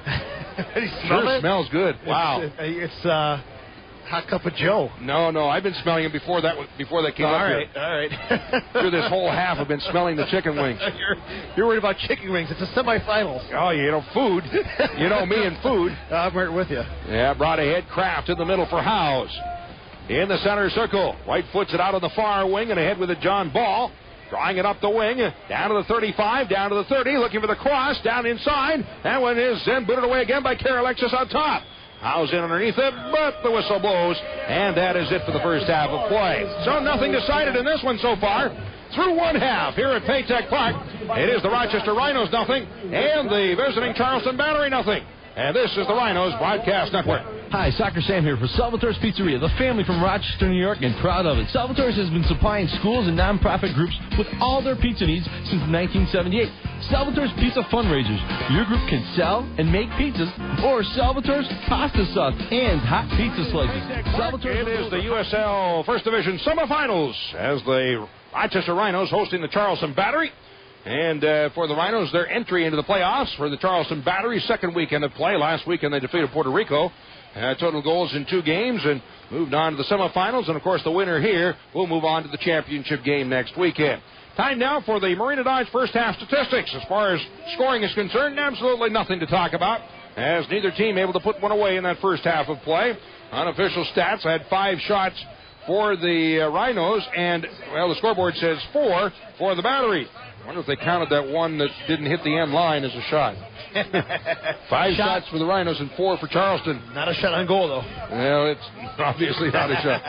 And then other statistics, 5 corners for the Rhinos and none for Charleston. 5 corners for the Rochester Rhinos. Fouls, 7 against the Battery and 5 against the Rhinos. And the fouls include 2 yellow cards to Daly. And of course, he was gone in the 42nd minute, and the visiting Battery are a man down at this point. And then also offsides, Rochester 3 and the Battery with 1. So there's your unofficial stats brought to you by Marina Dodge here in the first half of play.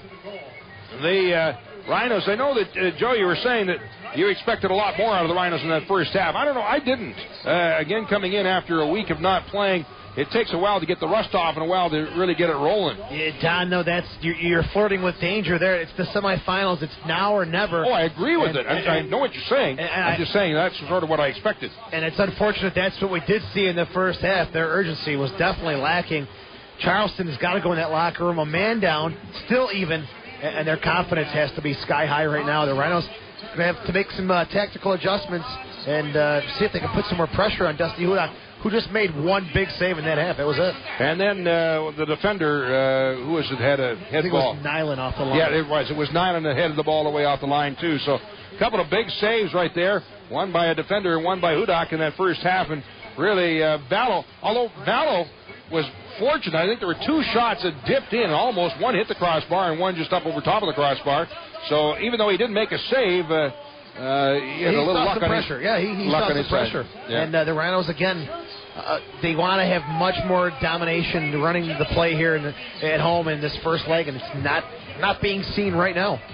We're at the half at Paytech Park, and we'll have more for you in just a moment, so stick around as, again, there is no score between the Rhinos and the Battery through one half of play, and this is the Rhinos Broadcast Network. Paytech Park tonight, the Rhinos and the visiting Charleston Battery scoreless through the first half of play. Second half action coming up in just a couple of moments. I'm Don Stevens. John Stevens. Hey, John. You're Joe Giuliano, and I think we are anyway.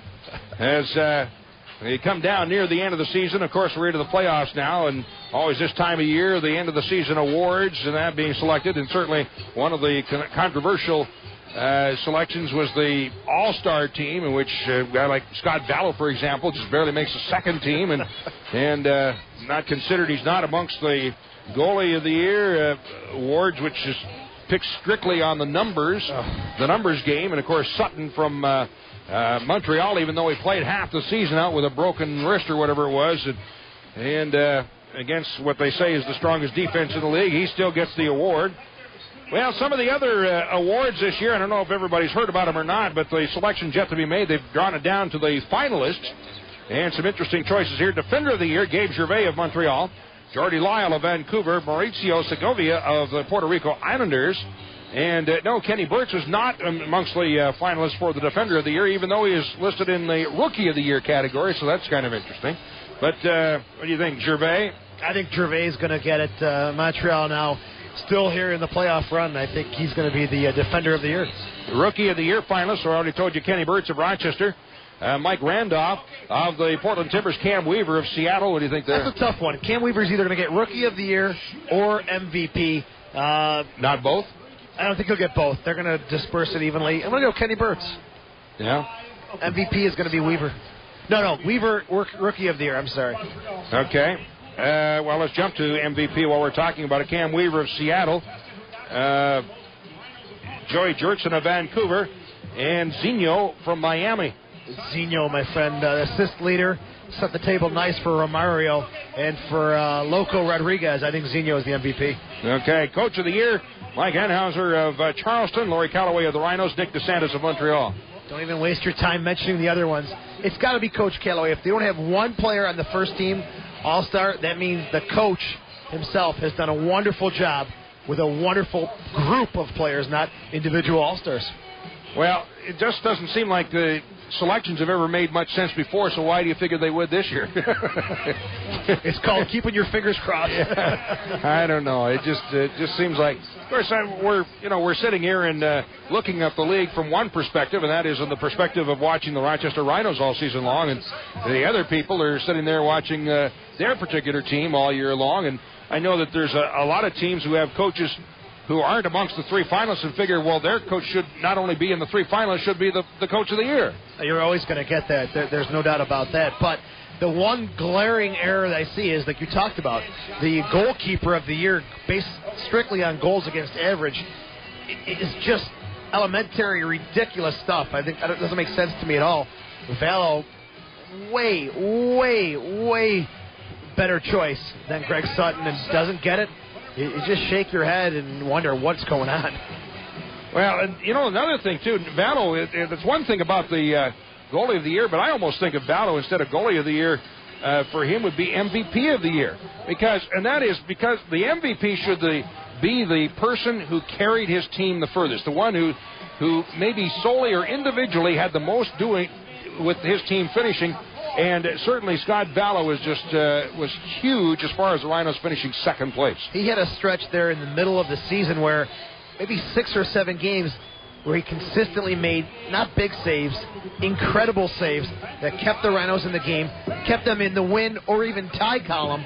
So he is another great choice for most valuable player. And I don't see him sticking around in this division very long. And for his benefit, Don, I hope a European club finds a way to get him a visa or a work permit approved. Well, selfishly speaking. No, of course not. Yeah, but all right, here at Paytech Park, it's scoreless at the half between the Rhinos and the Battery. We'll have more in a moment. This is the Rhinos Broadcast Network. Paytech Park, scoreless at the half between the Rhinos and the visiting Charleston Battery. And a whole bunch of people got a beard as they came into the gates here tonight. The playoff beard, of course, that's the time of year when players, it used to just be the players, but now everybody kind of gets in on the act and growing the playoff beard. In fact, Joe, I can't tell. Don, I can't tell. In all honesty, I had a nice thick beard going. My wife said, shave. I said, but all right, I'm not playing, I'll shave. I even had gray whiskers coming in. Are you sure it's not still there? Get out It's of about, here. 2 weeks old there now, isn't it? You can almost see something there.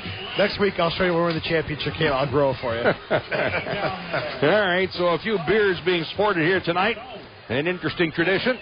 And we're awaiting for the arrival of the players to come out for the second half. And Joe talking about what the Rhinos need to be doing here in the second half. Don, with the man advantage, it's going to be crucial that the Rhinos spread the field out, knock it around, and stretch out this team that's already one man down and try to look for some spaces. Right now, they're pretty compact, so the Rhinos' focus here has to be stretching the field out, spreading out the 10-man Charleston battery defense, and then look for the gaps from there. Well, the players have had an opportunity to talk things over in the locker room. We'll see if that's what they talked about, and they come out and do what they discussed. As we're about to get underway, the second half at Paytech Park, again, through one half of play, it is scoreless between the Rhinos and Battery. Back here at Paytech Park, as we're about to get underway in the second half of play, and the Rhinos now will be shooting at the net to our right. We're kind of looking things over to see who's out there and who isn't. And what do you see so far, Joe? Good morning, Don. So far, I see the only three players I haven't yet checked are Alexis, Watson, and Curran. I don't think he's made any changes, but we'll double-check that so far everyone else. But those three I can see as Charleston's kind of huddling up there to start the second half. For the Rhinos, looks like nothing different there. The players that are available for substitution for the Rhinos tonight include Ricky Lewis, Jason Perry, Jonathan Steele, Charles Becky, Tim Wabansu, and Ray Martinez. No changes for Charleston here to start the second half. And one thing I noticed right away is Nate Kraft is pushed right up to midfield here for the kickoff. So I assume that's going to be the adjustment now, pushing another guy forward, strictly going with three players in the back. Rhinos again attacking the net to our right. Scott Bello in goal to our left. Rhinos taking the kickoff to start the second half, and here we go. We're now underway in the second half at Paytech Park. It is scoreless between the Rhinos and the Battery. Cross midfield with it is Sanfilippo. Drawing it back to the center circle. Palguda tries the left wing side. He'll feed it across the midfield line for Kraft. Working along the line into the middle. Dropping it back. Where it's taken by Birch. Looks long downfield with the right foot. Shanked it off the outside of his foot on the near wing. Ball stepping in. Couldn't quite keep it in play. Rolls. No, he did keep it in. Just barely as it rolls along the touchline on the near side. And the Rhinos still have it. Howes up the right side. Looking to slot it through. But headed away. And Younger now touching to the outside for ball. Drawing it toward the middle. But as he gets tied up, it's taken away by Nyland. Ottaveno in the middle. And Fuller low kick through midfield. Clinton works the left wing side. As he is 1v1 with Birch. Down along the near side, 15 yards out along the touchline, dropping it back, and Armstrong jams it down in front, but it's touched away out top and still settled by the Battery. Blocked away by Howes, but got a hand on it. So the handball on a free kick for the Battery. Dangerous position, 20 yards out. You don't like this free kick from 20 yards out. And again, going back, Armstrong in Puerto Rico with a bullet. He's got that left foot shot. This could be prime for Stephen Armstrong. And Armstrong is right there, ready to set the ball. On the venue also there. So Armstrong, who has scored 2 goals so far in the playoffs, 2 of the 3 goals scored by Charleston in that first round. From this angle here, it looks at the Reynolds wall. There you go. Menyanger stepping in to fill it in. The wall just inside the 18, around the 16. 4-man wall for the Rhinos. 5th man is Delicott. And stepping in, Ottaveno goes for it, and he puts it just wide of the right post. He bent it in, looking for the upper right corner, and missed by about a foot. Not bad at all. A lot of pace on the shot, swerving towards the goal. And Fuller at the end of the wall, acting as the block of the decoy for Scott Bello. He just slowly slides out of the way. And if it's on frame, Bello's got a tough time making that save. On the near side, Sanfilippo pass toward the middle for Howes. To the near wing and across midfield. John Ball up the right side. Drawing it down to the 35, and he'll sneak it ahead. Rolling to the end line goes Menyanger. As he gets to the ball in time, draws it off near into the 18, sneaks by, and Nyland a pass on in front, and booted wide, and off the end line. It is a corner kick for the Rhinos. Nice move by Menyanger. Great move. Good build-up to Johnny Ball and Menyanger now. Finding the open spaces. Menyanger's deep in Charleston territory. That's when you go 1v1. You take your creative chances there, and he wins a corner kick. Lines with the corner kick. Again, a left-footed kicker is an in-swinging kick from the right wing side. No score, 48th minute of Paytech. Lines with the left foot. Sends it to the back post. That's headed away up in the air on the near side and settled there by Howes. Moving in with the right foot. Takes the kick and he puts it a foot wide right of the post. And that was close. Wow, Hudak, I don't think he even saw that thing coming off the foot of Greg Howes. Swerving away from the goal. Hudak was flat-footed. He wasn't going to go for that. That was in the corner. Just nicking the side netting outside of the post. That high ball that came to Howes out around the 20. I thought you already thought he was going to first timer, right? Absolutely, with a volley. High floater through midfield. Sanfilippo heads it across midfield. Ben Younger touching it aside for Delicat. Turns it up the right side for Ball as he nutmegs it through. Nyland chased after Ben Younger again. Near corner of the 18, drawing it toward the end line for Ball. Across along the 6, headed in, but missed by Delicat as he puts it short out over the near end and wide of the net. It'll be a goal kick for the Battery. I don't know what happened in the locker room, but I'm assuming Coach Callaway had some forceful words because the Rhinos have come out with a new energy here in the second half and some great pressure being applied here right now by the Rhinos. Hudak with the right foot. We'll hammer it out through midfield. Sanfilippo blocked up the back of Armstrong, and the ball rolls off into the middle where it's taken by Lyons. Center circle, chips it to the left wing side. Kraft here turning back for the ball. Could not quite keep it in, rolls out, and so the Rhinos turn it over. It'll be a throw into the far side for the Battery, their own side of midfield. And I really like the move, the adjustment by Coach Callaway of having Kraft push up. You don't need that extra body just sitting in the back, occasionally getting involved. Now Kraft is pushed up. He's going to have a lot more touches here in the second half. Alexis with the throw in across midfield. Headed in the air, and again off on the far side into the stand, so a throw in for the Rhinos this time from their own 35. No, it'll be still for the Battery. So I guess the Rhinos headed it away and out. Alexis moving up for the throw in. He has a long bomb, too. This is a good opportunity for him, about 30 yards out. He's got a big target in Fuller. We'll see if Clinton and Vercolone try to work off the flick from Ian. There's the throw in. Floater down inside, coming down around the 6, headed in the air and out the near side. Chased after by Glinton, couldn't get to it. That's popped out top around the 25 out of Enyo. Turns to get away from Younger. Still has the ball. Turning back to the 35. Now rolls it down inside as Fuller tried for the back heel. But the ball is blocked away and carried off by the Rhinos. Approaching on the left wing side. Back in the middle for Greg Howes. Vercolone chasing him. Howes turns it to the outside again on the left wing. The far side of the field for Kraft. Cross midfield. Rolls it toward the center circle for Howes. With the right foot switching long to the right side. And ball's in behind and offside. Close, very close when the ball is played. Is he even? Tough to tell, but again, that's good stuff from the Rhinos. Shifting the play, running it back and forth, and that's going to stretch out this defense. And what's going to happen now is there's going to be gaps, and players got to look for those little openings, and the balls have to be served there. 51st minute as the ball flighted through midfield. Birch heads it up in the air, and Pelguda nods to the side on the near wing for Sanfilippo.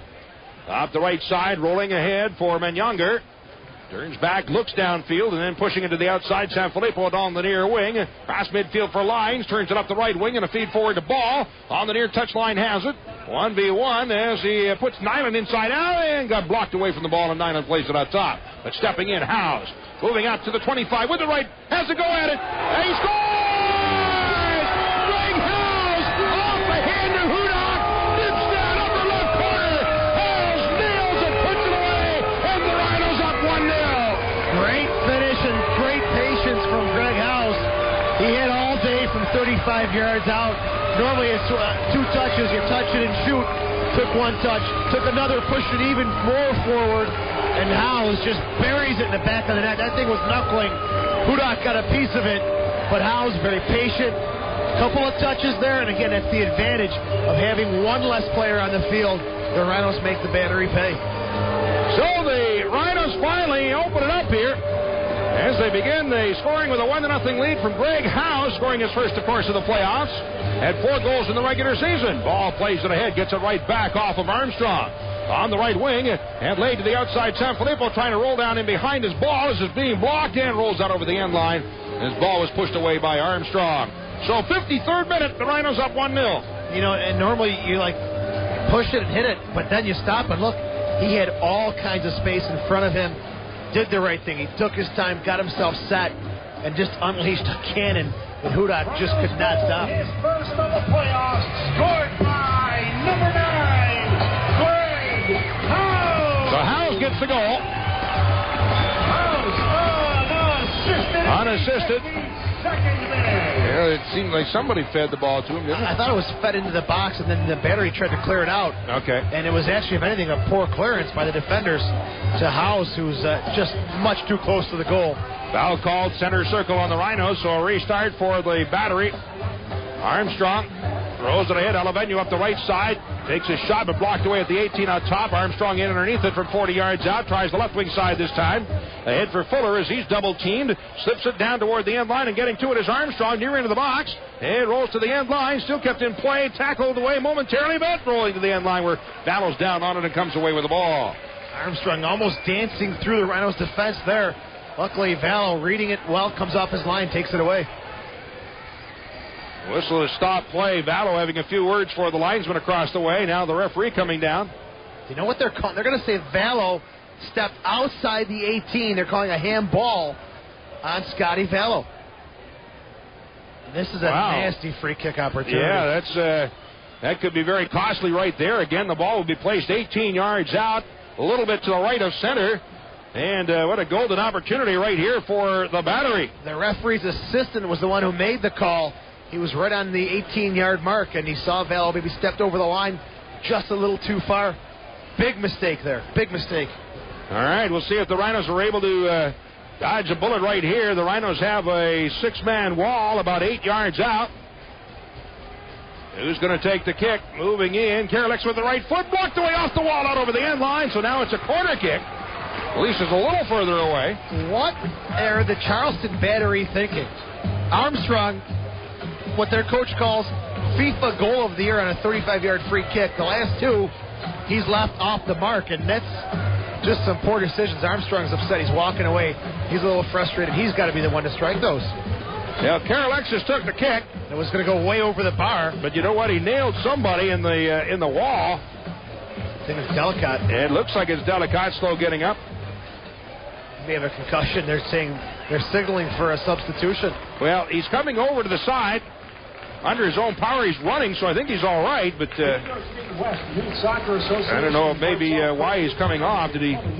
He's the one who blocked the get shot. Bloodied or whatever. It looks like a nosebleed. All right, corner kick off the right wing side. So the teams are each a man down at the moment. With the right foot, low service into the box. That's blocked away on top. Younger with it. Will further it away and out across midfield. So the Rhinos do dodge the bullet right there. I thought it was a concussion. They were all signaling with the hands to sub them off. Well, if you get blood coming out, then you're sent off the field. So that's what they were indicating, I think. But he checks with the fourth official after wiping the nose and seems to be all right. And the ball played back into Charleston territory. Tough character taking a rocket to the face. Here's Hudak from his 18. Right foots it away downfield. Flicked in the air. Underneath it, Burtz from his 30. Heads it forward. Palguda flicks it away to the outside. Lines in underneath it. Nods it back to Kraft, and the Rhinos have the ball. Rhinos leading here 1-0. We're in the 57th minute. Pass on the left side of midfield. Ahead is Kraft on the attack. As he was quadruple teamed, finding the ball taken away, controlled by the Battery. In the middle, Glinton, 40 yards out. Tripped up by Burtz. Goes down, foul is called. Restart for the Battery. From the Rochester 40. Too many fouls in their own half of the field. The Rhinos are dodging bullets. But if they continue to give Charleston opportunities, it's going to be a very interesting second half. They've got to eliminate these cheap little fouls in their own half of the field. Alavenu will take the free kick.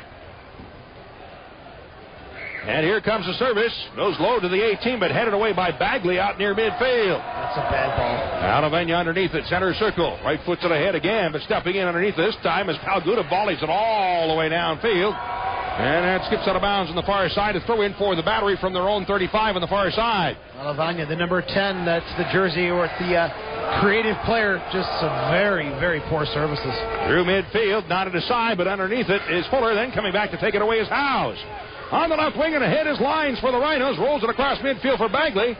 Knocked off his foot, but Younger continues on. To the outside on the right wing. Here's Ball. Drawing it down inside the 18, right footed. Roll along the 6. He tried to cross through, but nothing there as nobody could get to the ball. Delicott was knocked down, and Lines was behind the play, couldn't get to it. So Ball, instead of going for the shot, really couldn't see much as Hudak was sort of out to cut off the angle. That was a tough angle. I think Johnny Ball made the right decision. Delicott was definitely taken down. But the referee, again, giving the red card. It's going to take a little more than that for a penalty kick to be called for the Rhinos. 58th minute and a goal kick. Sponsors of these broadcasts tonight include Auction Auto Depot and Auction Direct. For your next car, log on to auctiondirect.com. Also by Food Link, Abundant Shared, by the Farish Group. Relax and enjoy stress-free living in your Farish apartment. See them all at farish.com. And also by Free Time Magazine, Western New York's art and entertainment guide. That's out of bounds on the far side. A throw in for the Battery. From their own 35. Looks like our first sub of the night coming up for the Rhinos. Ray Martinez, we'll see who he's going to replace here. And it would be coming out will be Aaron Lyons. 59th minute.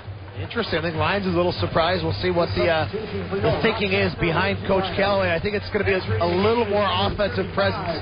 Now, and Ray Martinez coming in, too, against 10 players, able to dribble, take people on. This is a decent move by the coach. Now, Lyons had a nice game, I thought. He did. I think Ray Martinez gives you a little more offensive production. Lyons is upset with Coach Callaway, and he has got to drag him back. Not too happy about coming off the pitch, and of course that is, it's the nature of a professional athlete to be. It's not something you want to have happen to be pulled off the field. You want to have a guy who's fiery like that and wants to stay on the pitch. Yep. Then Younger with it, up the right side, Martinez drawing it down to the 35, looks toward the middle. Sneaks it through. Younger at the near end of the 18. Stops and turns, switching back to the left foot. Drops it on top, moving up is Sanfilippo. In the middle for Howes. Turns it to the outside again on the right wing.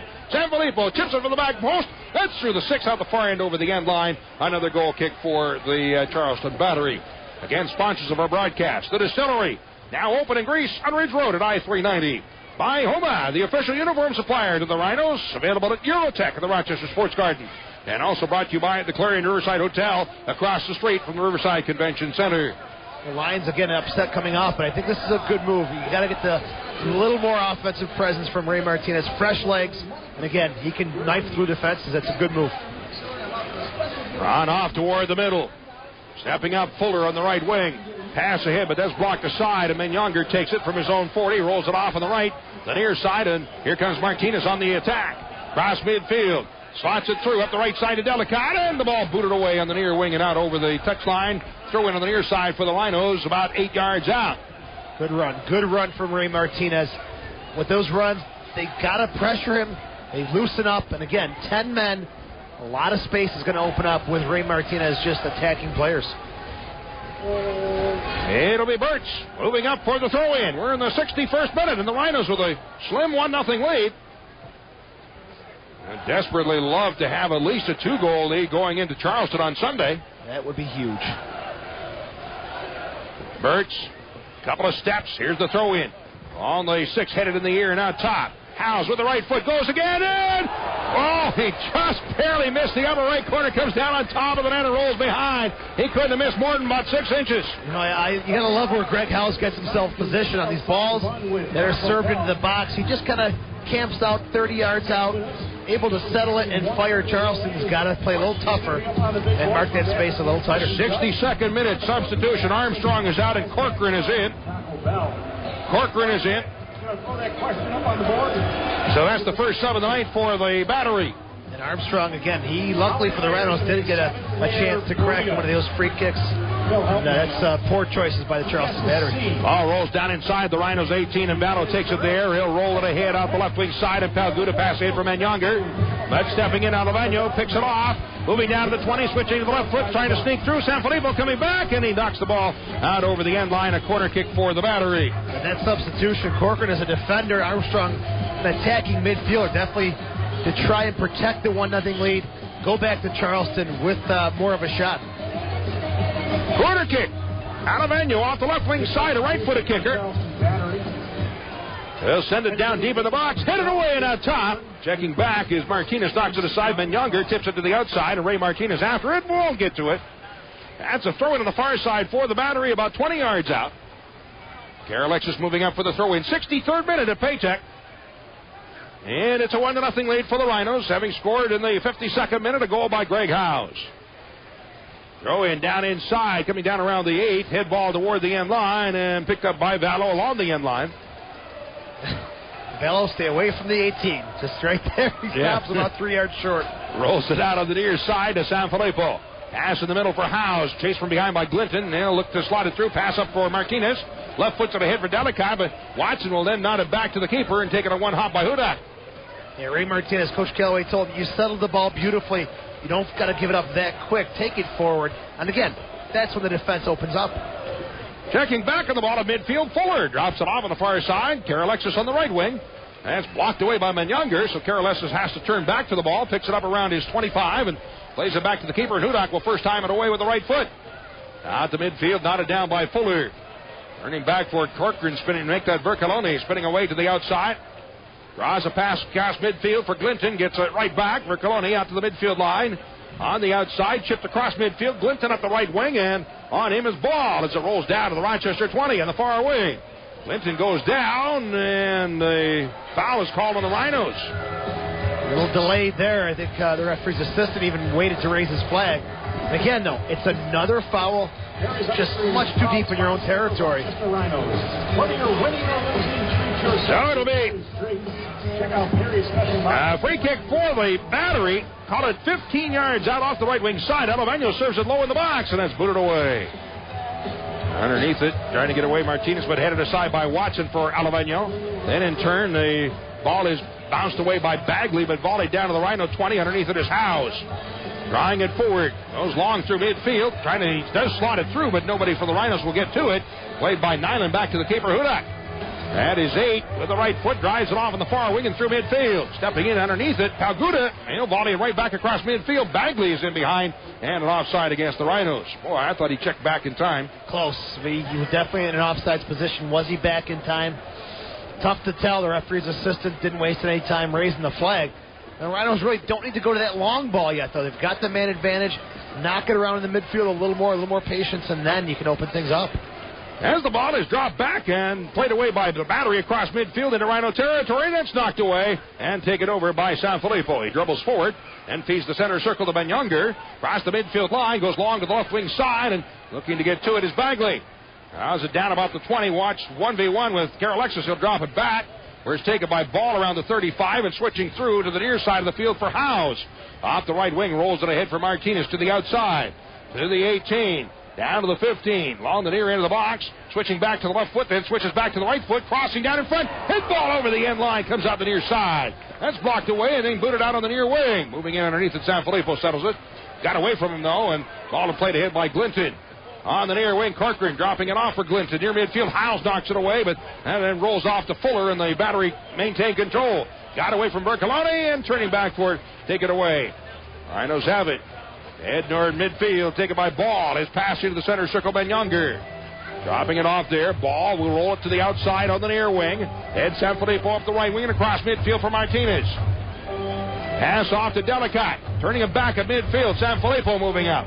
Again tries the right wing side to Martinez. This time down to around the 25. Chips it into the middle for Howes, but it's headed away by Karalexis on the near wing and right back to Martinez. Bending away with a 67th minute now to 1-0 Rochester lead. Pass ahead for Sanfilippo, overlapping on the right side. Delicott turns it to the outside, deep in the corner for Martinez. On the right wing, near the end line. He'll send it across with the back post. Headed in by Bagley, but that right back across the goal mouth on the near side, out over the end line, and a goal kick for the Battery. I tell you, Bagley, he's got great leaping ability. That ball kick was way too high for him. At the last second, just leaps up, does a wonderful job to even get contact on the ball. Sponsors of these broadcasts include the Personal Health Approach, Rochester's upscale health club at 3450 Wyndham Place. Call 232-8888. By Time Warner, get all-in-one digital cable, digital phone, run runner, one package, save hundreds. Also, grab life by the horns. That's Dodge. Now Bagley coming out and Becky going in the 67th minute. Just another move again, some fresh legs to bring a little more offensive pressure to this Charleston defense. We'll see if Becky and Delicott can connect. So Charles Becky, his first action in the playoffs, off on the far wing and underneath it. On out. Turning back as the ball is blocked ahead, and then in turn checking back to the ball. He'll play it back to the keeper, Vallo. Watch closely. Rolls it off on the left wing side across midfield. Palguda to the outside. Kraft with it. His feet out across midfield. The Menyonger attack. And Younger turns it further to the outside for Becky. Draws it down to the 20, to the far end of the 18, looking for a cross. That's down inside. Headed back in the middle, trying to settle the ball. Delicate pushing it to the outside, but Corcoran gets a foot on it. And that's then volleyed away by Nine and out across midfield. Back for it, Sanfilippo, able to head it forward for Ball. On the right side ahead, Martinez moving down deep into the right wing corner. He looks for the cross, sends it down inside the box, skipping through Becky, has his back to the net, can't shoot, drops it on top, Howes with a shot, knocked down, dribbles inside, but the Rhinos offside anyway. Offside against the Rhinos as Howes got another crack at it. And you're seeing a very tired Charleston team, a lot of space now opening up, especially in the middle of the field. And Johnny Younger, he's making the right runs. He's exposing or finding the space that's opening up here for the Rhinos, and that's what you got to do. Find the space, open things up, and Younger, when he gets the ball, 10, 15 yards ahead of him, no one near him. And it looks like the Battery will make another substitution. 69th minute now. Goes to the outside. Rhinos with it after the throw-in. Pass toward the middleman. Younger tips it off in the middle. Delicate to Becky as he's in the middle, then taken down. But foul was called earlier. Back out around the 35 as Delicate was taken down. You had your choice of fouls right there. And the Rhinos wanted the Becky foul. It's about 10 yards closer. Yeah. Still, though, with Howes on your team, this is a shot. Good shooting distance for Howes. So 35 yards out. A little bit to the left of center. Some raindrops falling once again. It's been a pleasant evening, though, here at Paytech. Great night for soccer. Just beautiful. Rochester 1-0 lead. Howes looking on, and who's going to take the kick? Roll to the outside. It hits the referee. Right in the way. Tried to go to the outside for Kraft and hit the referee. Comes out on the near side, and Becky with it near end of the 18. Or make that Martinez, rather. Spinning around to the near side. Takes a look toward the middle, rolls it back on top. With it, Howe stepping up, looking to slot it through to Younger in the middle. Takes a crack at it with a left foot, knocked down at the 18, and the ball rolls loose. Blocked out the near side, and now picked up and carried away by the Battery. However, a foul is called as Fuller was taken down. Substitution coming up. McKnight will check in. McKnight coming in. And Glinton out in the 70th minute for the Battery. Clinton's done a lot of running, a lot of times not receiving the ball. So 70 minutes of running up and down the field, making 30, 40-yard sprints. Clinton's got to be out of gas. All right, the kick for Hudak with the right foot.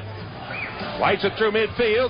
Stepping up, Palguda nods it back across midfield. Becky heads it off, but then it's knotted aside by Nine and into the center circle. Popped up in the air to the near wing again, and Howes will right-footed away and downfield. Turning back for it, Nyland getting to it. Rolls it back to the keeper. Hudak with a left foot, pass back on the near side. All he could do is put it up into the stands.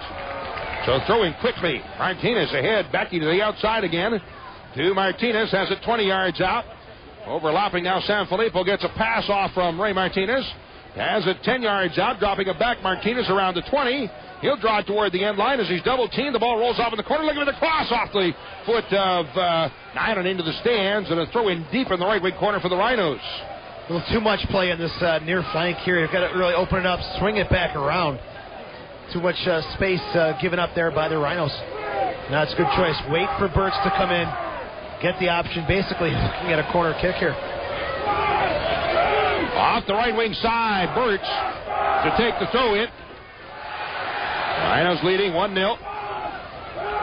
Burks backs up. Now the throw in, high one coming down inside and hit it away and out.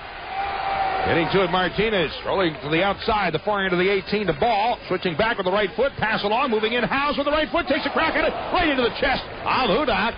Yeah, if that was a little bit further to the right, a couple of feet to the right, that would have stuck inside the right post. And Hudak was definitely cheating to that opposite side. Yeah. There was some space for Howes to look at. But again, one time on the roll, that's a good shot.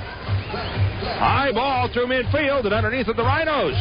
Settled by Birch. Cross midfield from Younger. He'll then slide it up offside. Delicate's in behind her. Was it Becky offside?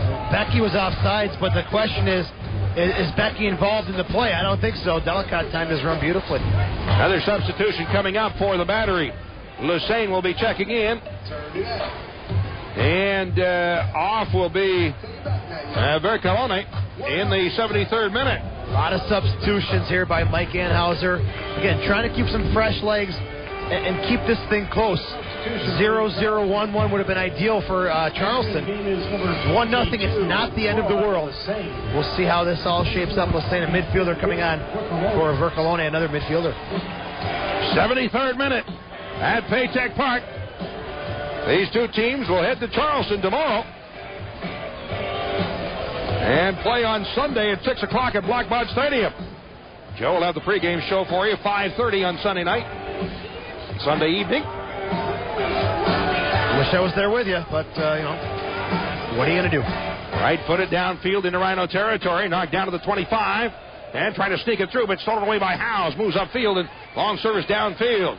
Becky coming back in the ball. The offside flag was in the air. So is that an offside or what? Evidently, the ball rolled out, but it's going to be a throw-in for the battery. Acknowledged by the man in the middle, but the battery's still with possession, so we'll play a throw. So does it count as an offside? No call. All right, in the middle. Oh, now he's going to call it. Yeah, now he is going to call it. That's what I was wondering. All right, so it is offside against the Rhinos. Fifth offside of the half and eighth of the match. They long down the right side, getting back to volleyed away is Palguda with a left foot. Sends it out on the far wing and a big bounce into the stands on the far side. 74th minute and a 1-0 lead for the Rhinos.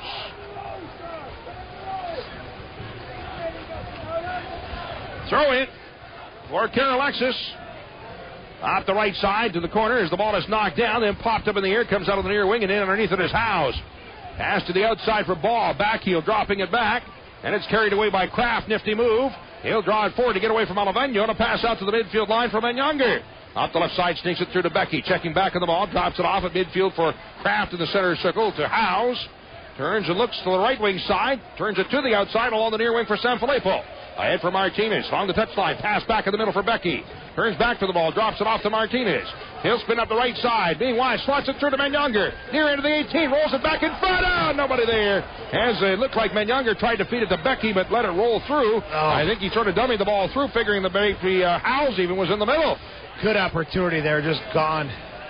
Howes dropping it back.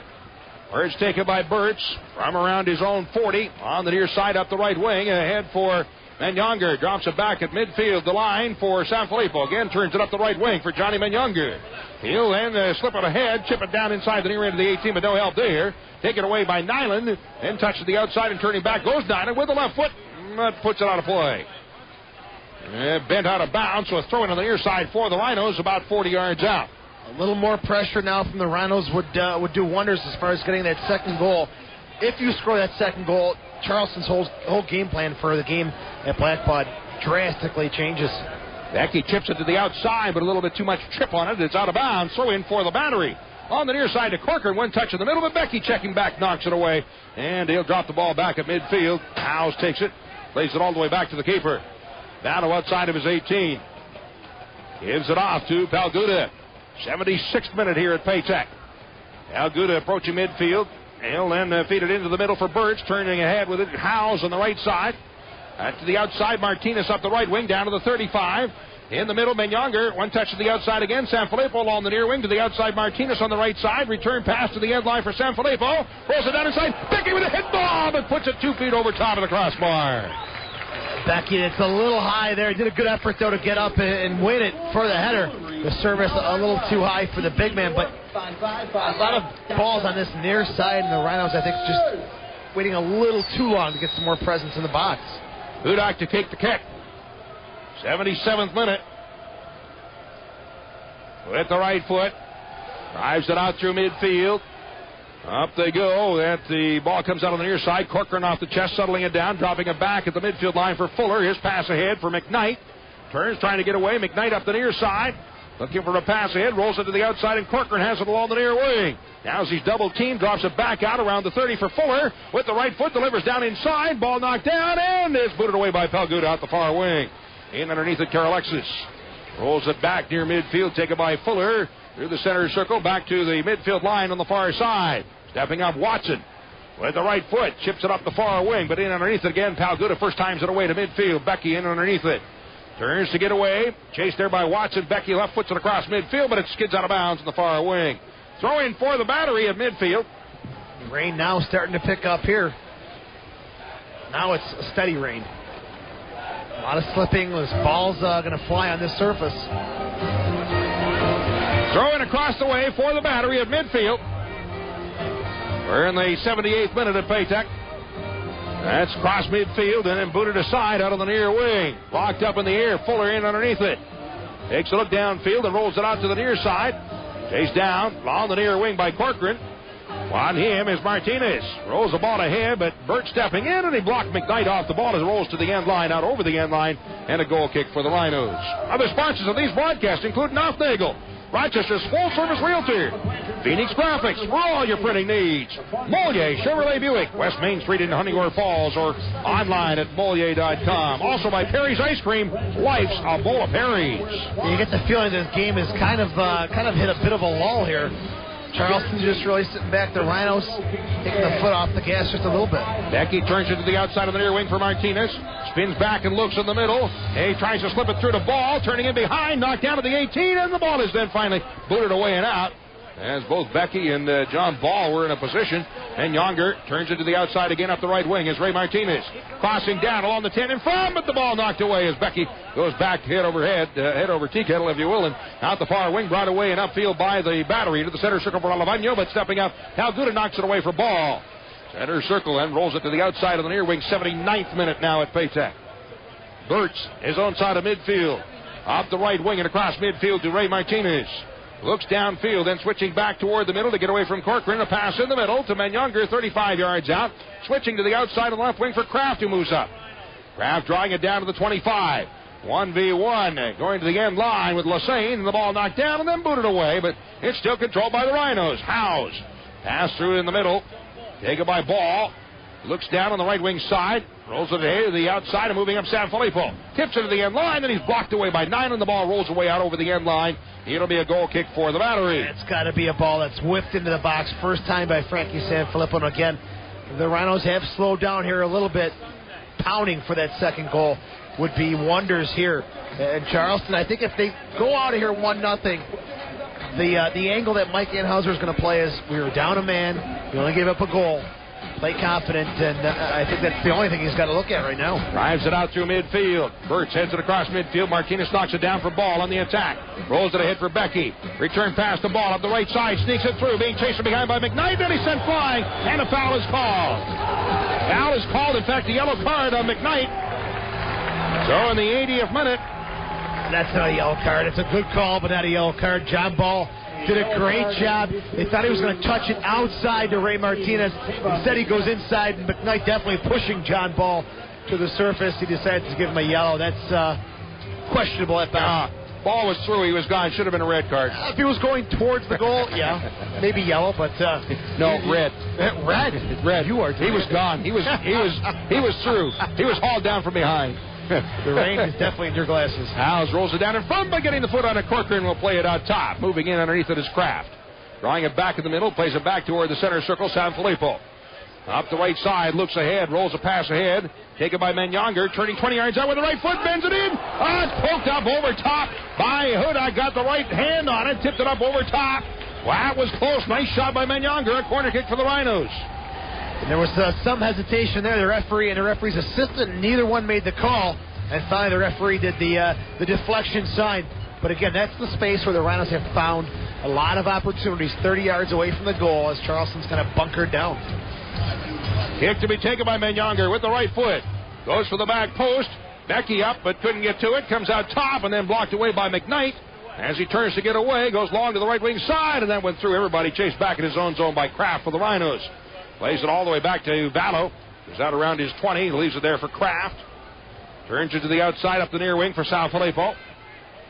As he's challenged there by Corcoran, Sanfilippo turns back with the ball and rolls it back to Vallow. He has to play it away from Corcoran, who's pressuring. Sanfilippo on the near side rolls it ahead. Ball return pass. Sanfilippo won't get there. So the Rhinos turn it over in their own end of the field. That hurts with the man advantage, not able to find the open space. That's a very poor attempt to get out of your own third. Corcoran with the throw in from the Rochester 25 on the near side. Throws it in along the 18 to Alavano. And he'll block it inside, but that's headed away out the far end by Howes. And now away with it come the Rhinos. Up the left wing side, Ray Martinez approaching the midfield line. Rolls it ahead for Howes. Won't get to it. Locked away in the far wing and skips away. And Becky turns it back to his own side of midfield for Kraft. Rhinos have the ball in the 83rd minute. Dropped off in the near wing and Burt's up the right side. As he is able to slip it through midfield to Ben Younger. To the 25, slots it through Dedicott on the right side, trying to move in. He's up. Watson coming out. Martinez goes for the back post, but Becky's in behind and offside against the Rhinos once again. Great tackle by Watson, the central defender. He played it beautifully. He played the angle well, waited, slid down very hard, got the ball, then taking a piece of Dedicott with him, but it popped out to Martinez after that, and his choice for that World Cup chip, leaving a bit to be desired. So a goal kick for Hudak. Everything came to a grinding halt. I think actually everybody thought there might be a foul call there.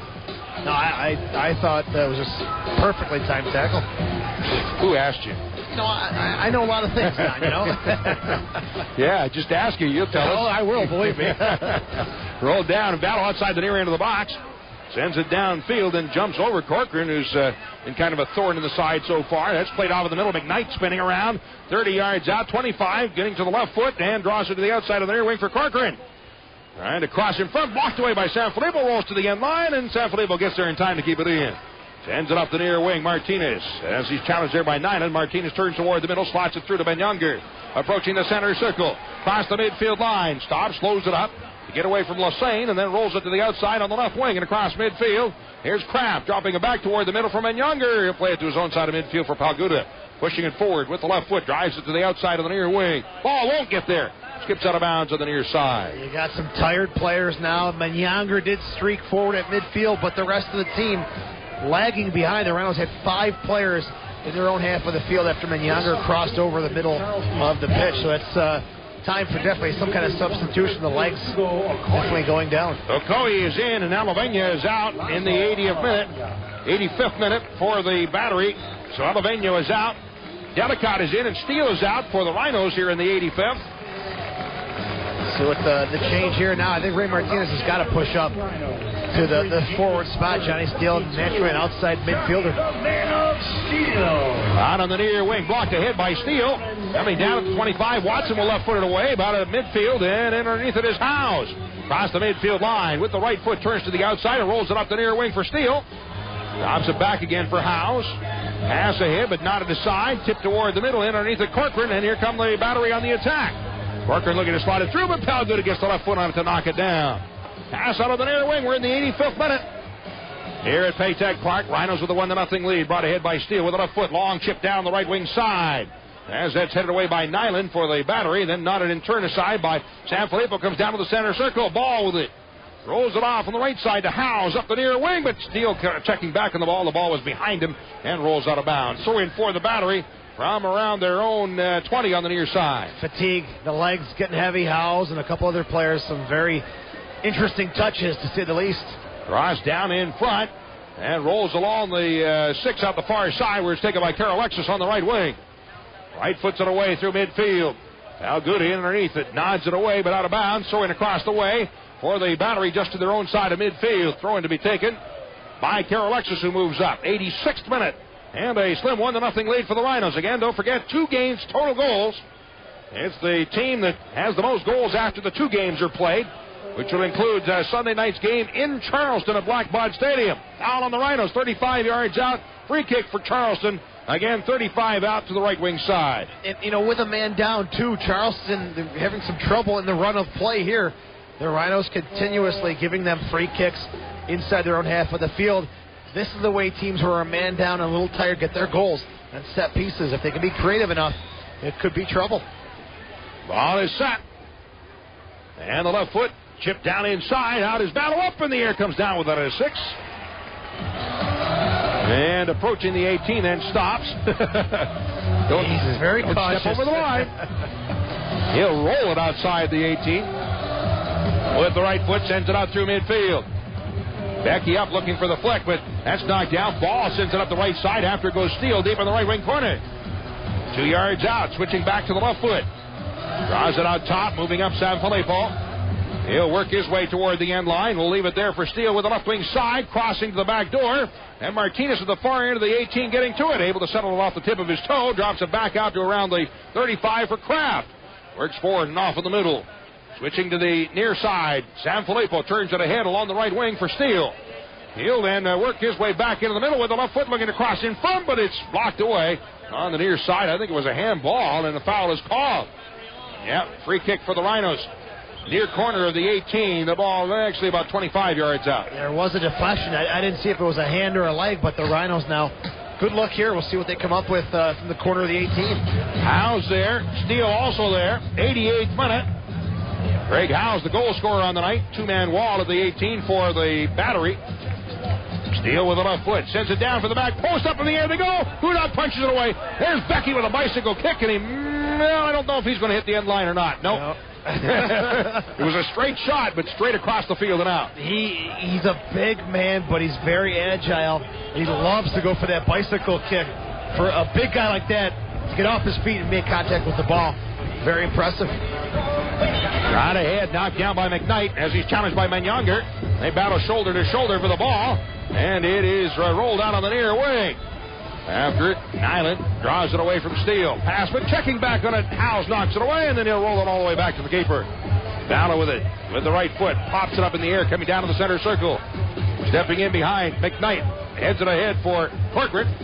Goes to the outside in the far wing. Nobody will get to it. Throw in for the Rhinos across the way. Rochester leading a very slim 1-0 lead. Very, overall, a little tentative, a little cautious at times. Slow start to the game. The Rhinos have tried to open things up here in the second half, and Charleston has backed it in a bit. Back to the midfield line where Ball has it with the right foot long on the right side, but that's through, and nobody can get to it. Rolls down inside the box and taken by Hudak. Big mistake there when you're playing a man up and you've got Frankie Sanfilippo wide open 10 yards away from you to just push it deep. It's what Charleston wants with the man down. Instead of running around the field, the deep ball, no chance for the Rhinos to get. Now the clock is at 89, but even so, they put up the stoppage time at 2 minutes. 2 minutes of additional time. Ordinarily, they don't put that up until the clock hits 90. The fourth official, he saw the signal, he sprinted over to the table. Yeah. Had something to do today. Finally got a little job. Steele with it. Off the right wing side, down to the 40. He'll go for the backdoor side. In underneath it, Becky heads it back in the middle for Ball off the chest, pushing it through. Couple of bounces to the 6 and scooped up by Hudak. Nice idea, but ball got away.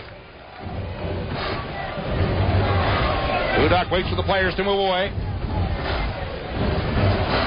With the right foot, pounds a high one downfield. That is a kick. Wow. All the way to the Rhino 30, and then nodded aside, rolls down inside the 18. The Rhino keeper has the ball. Rhino still pushing numbers forward, trying to get some more here on the board. Sends it across midfield. Becky nods it to the outside, and moving up is Steele. Looking to slot it through up the right side. Menyonger near into the box. Sends it for the back post. That through the 6 on the far end, and Martinez after it. Alexis chasing him into the far corner. Martinez in under the ball. Drops it back out to the 30 for Kraft. Again on the left wing side to Ray Martinez. Has it at the 18, down to the 15. Looking for the cross. Puts it away off of Alexis and out. So we're in stoppage time here at Paytech Park. And down inside, but the ball is picked up and then drawn away. However, almost it is time to take it back. Howe stepping up with the right foot. Takes a crack at it, but off of Corcoran. And out over the end line, off of Kern over the end line. A corner kick for the Rhinos. Howes has had a lot of opportunities from that space there, but now Charleston's got onto this thing. Look, we got to mark him up. Don't give him those free shots, and they block it away there. Another corner. Lighted through on the near side. Hit it toward the end line. Chased down on the near corner and taken away by Martinez as Alexis grabs on Martinez with the right foot, but that's headed away. And out over the touchline on the near side. A throw in deep on the right wing corner for the Rhinos. Burt's again for the throw in. Stoppage time. Maybe a minute left is about it. Here's Burt's with the throw in. Coming down inside. Headed away and out top. That's booted away by McKnight on the far side. Lassane trying to get underneath it. A big bounce on the ball. 20 yards out. 25 yards out. That's away and out of bounds and off of the Rhinos, so it'll be a throw-in for the Battery. Throw in from their own 25 on the far side. The battered Care Alexis, he's going to take his time here. Again, 1-0, not the end of the world. Charleston can build upon this, being a man down. We'll see how the Rhinos respond on Sunday. There's the throw in and the whistle. So the whistle blows, and this one comes to an end here tonight at Paytech Park. The first of a 2-game total goal series is history. So tonight at Paytech Park, the final score: the Rochester Rhinos 1, the Charleston Battery 0, and this is the Rhinos Broadcast Network.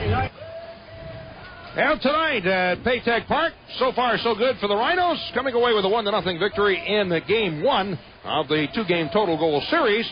As we talked about before, the Rhinos, I think, certainly would like to have come away with a little bit more of a cushion than that. 2 and even 3 goals up going into the second half of the round, but that's what happened, and so the Rhinos will go in a very close proximity to the Battery down in Charleston. It's a 1-0 game. It's a very slim 1-goal game right now. Yeah, they had the great opportunity with the man advantage to really push forward with a little more urgency. They did it at times, but I think it was too sporadic, and I think Charleston lucky to get out of here with they did what they had to do to keep it at 1-0, and they're definitely still in this series. All right, let's run through what happened in this game. There was no scoring in the first half of play. Of note, the biggest thing in the first half was the second yellow card issued to Daly in the 42nd minute, so he was gone, putting the Battery a man down again in the 42nd minute. And the Rhinos had the man advantage for the remainder of the game. The score, nevertheless, was scoreless at the half. We move into the second half, and the only notch that came on the night was in the 52nd minute. A great crack by who else but Greg Howes puts it away, and this was the game-winning goal. Cross midfield for Lyons, turns it up the right wing, and a feed forward to Ball. On the near touchline has it. 1v1 as he puts Nyland inside out and got blocked away from the ball, and Nyland plays it out top. But stepping in, Howes. Moving out to the 25 with the right, has to go at it, and he scores! Greg Howes off the hand of Hudak, dips down upper left corner. Howes nails it, puts it away, and the Rhinos up 1-0. All right, so Howes scores the goal, that unassisted in the 52nd minute, and that was all that the Rhinos needed on the night to come away with a victory in this one and take the 1-0 lead in the series. The stats on the night: Rochester out shooting the visiting Battery 15-6. 15 shots for the Rhinos and 6 for the Charleston Battery. The Rhinos had 8 corners and the Battery with only 2. Rochester 9 offsides and the Battery only 1. It was 12 fouls against Rochester and 7 fouls against Charleston. And in goal, Vallow comes away with the victory. Another shutout for Scott Vallow. He was not credited with a save on the night. At the other end, Dusty Hudak was credited with 3 saves. And so now he has a 1-win, 1-loss, 1-tie record in the playoffs this year. And there's your statistics on the night.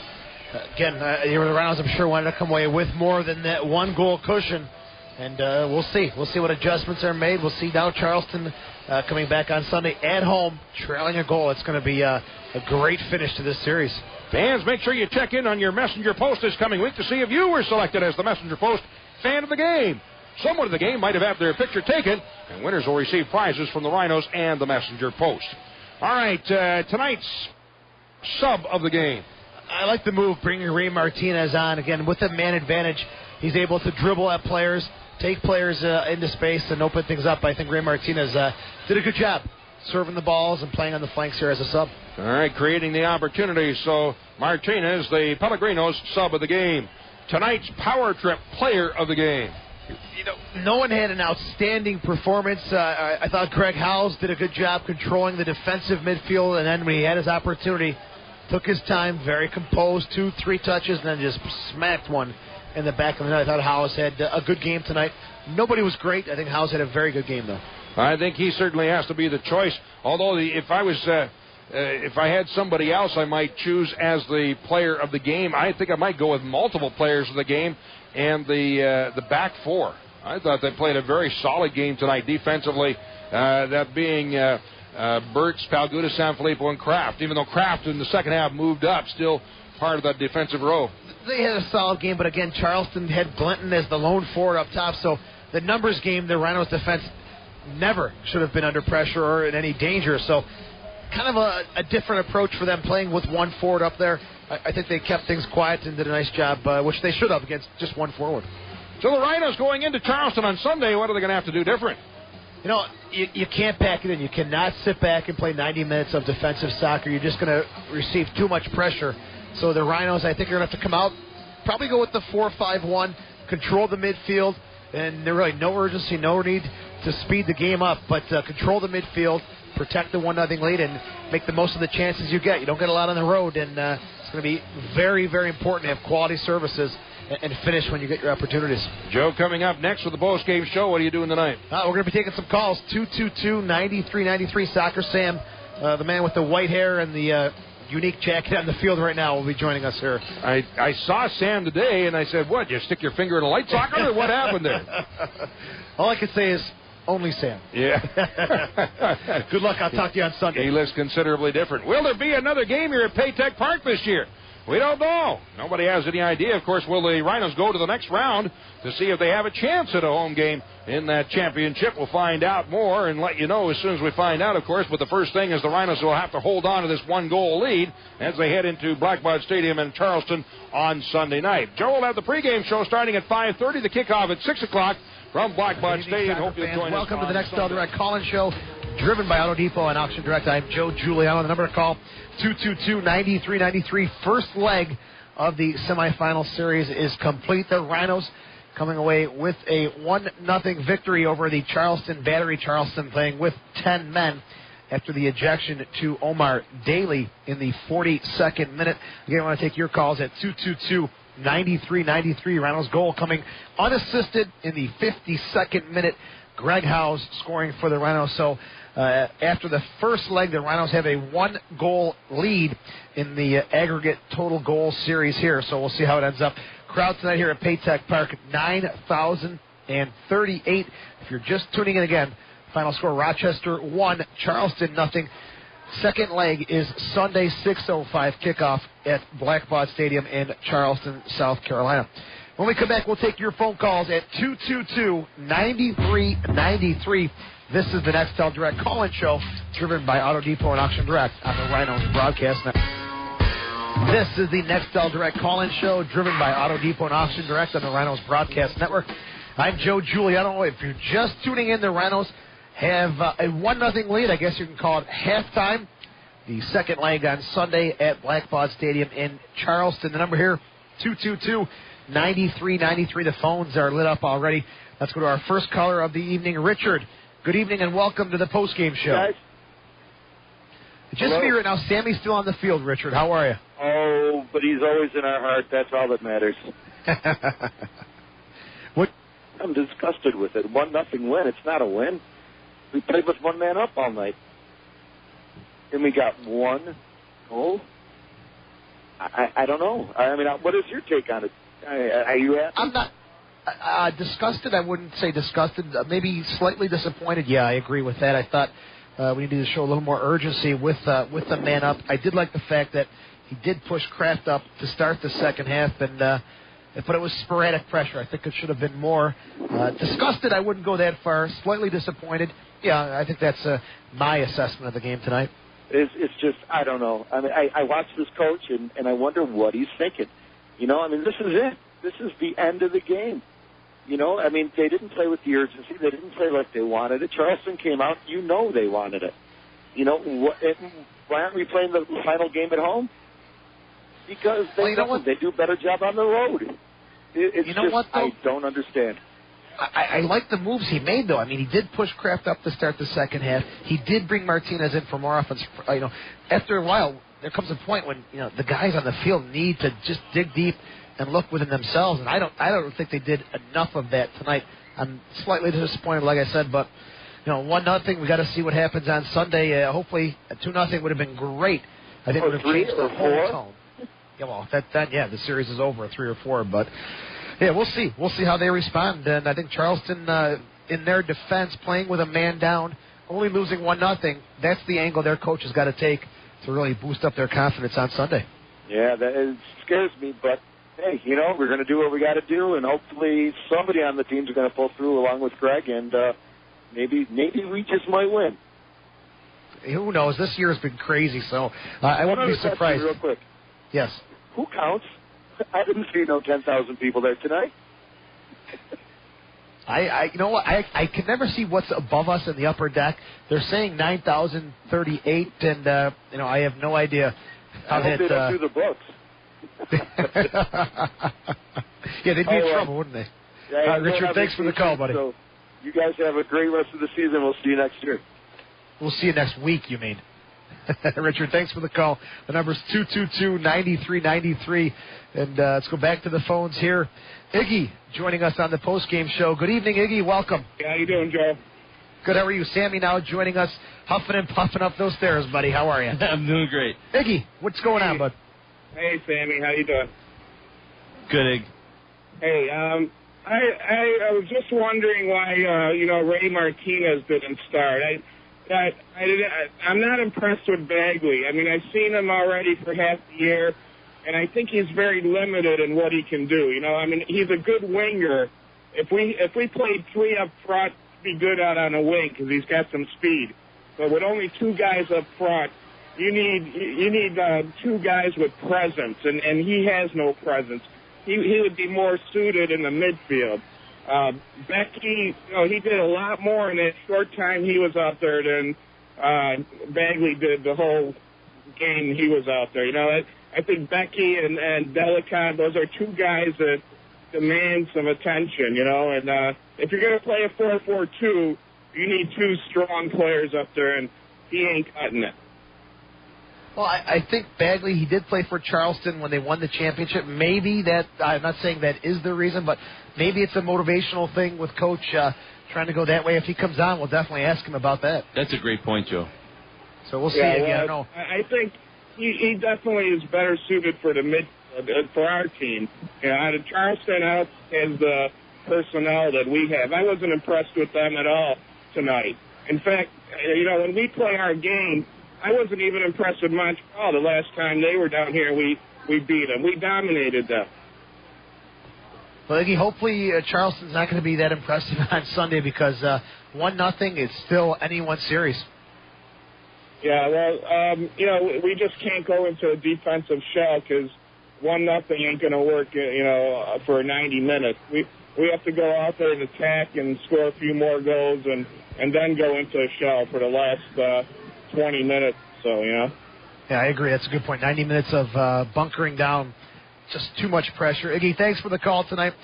Good points as usual. The number here again is 222-9393. Let's go back to the phones. Marky Mark, how are you tonight? Hey, Joey, Sam, Marky Mark. How's it going, guys? Good. How are you? Good. I got to tell you, I'm glad I went and seen the ladies play that Wednesday because that was the best soccer I've seen in a long time, and that includes tonight's game. Tonight's game was poor performance with a man advantage.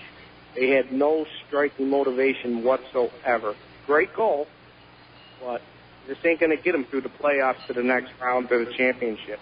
No way. Well, Mark, sometimes you win kind of ugly. We won. The women's game, though, I got to tell you, Joe's been saying it for a while now. It kind of reminded me of the old Rhinos early years where the women's national team was playing against a high school team. Oh, so the competition is not anywhere near what you see in this league. I agree. So Charleston tonight, Joe, there's some great players out there, Mark and Joe. So was it a pretty game? No, a lot of bad passes on the Rhinos, definitely. But I thought sometimes you win ugly, but you win. See what happens Sunday. Played ugly all season, but these guys got to start putting in the ball in the net. They can't go to Charleston, I don't think, with a 1-0 goal, differential there, especially due to the fact Charleston's is happy right now. If they have to go to penalty kicks, it's a terrible thing because in the history of Rhino soccer, never been any good at that. We had some trouble with New England, but hopefully they learned their lesson there. Marky, anything else on the game tonight? You think they would have learned their lesson all season? Poor soccer, not entertaining, same old. I wish I would have stayed home and listened to it on the radio because Don, he calls a good game. I tell you, with Don, I think I've seen a World Cup final. He does a great job. Very enthusiastic and exciting. And, he paints a beautiful picture. Marky Mark, thanks for the call tonight. And we'll see how things shape up here for the Rhinos. Again, they've got a 1-0 lead, and Don plays it beautifully. He says it's halftime right now, and it's 1-0. just got a little travel in between the half and see what happens. The Rhinestones are coming out any minute now. I can't wait for that. And then it's the second half Sunday. Oh, I can't wait. So we'll see Sunday 6:05 in Charleston at Blackbaud Stadium. Back to the phones, and we have Mike on the line. Good evening, Mike. Your thoughts on tonight's Rhinos game? Tonight. Hey, Mike, how are you? It's a little bit disappointed. I don't want to, be bashing here. I thought they looked pretty good, but like everyone else said, there was no urgency as far as, taking advantage of that, the man-up situation there. And while we're on that subject, I think it's nice to be on the receiving end of a couple good calls, because I don't know where that, a couple of those calls didn't even seem like yellow cards so much, that we went, against Charleston there. I mean, just they didn't seem like harsh fouls, So we got a break there, and I thought it would be nice to really capitalize on and get a second goal out of that whole situation. A second goal would have been huge because it would have forced Charleston to play an entirely different game on Sunday. Now they don't have to be as, I don't want to say desperate, but now they can kind of not sit back, but play a little bit, see if you can get that goal happening. It's 2 goals down. They really are forced to open things up, and now only 1 goal. Charleston still has a very, very good chance. Right, and that forward they got up top scares me. It looks like they didn't have a whole lot of chances except for that one shot that hit the crossbar there that seemed to come out of nowhere.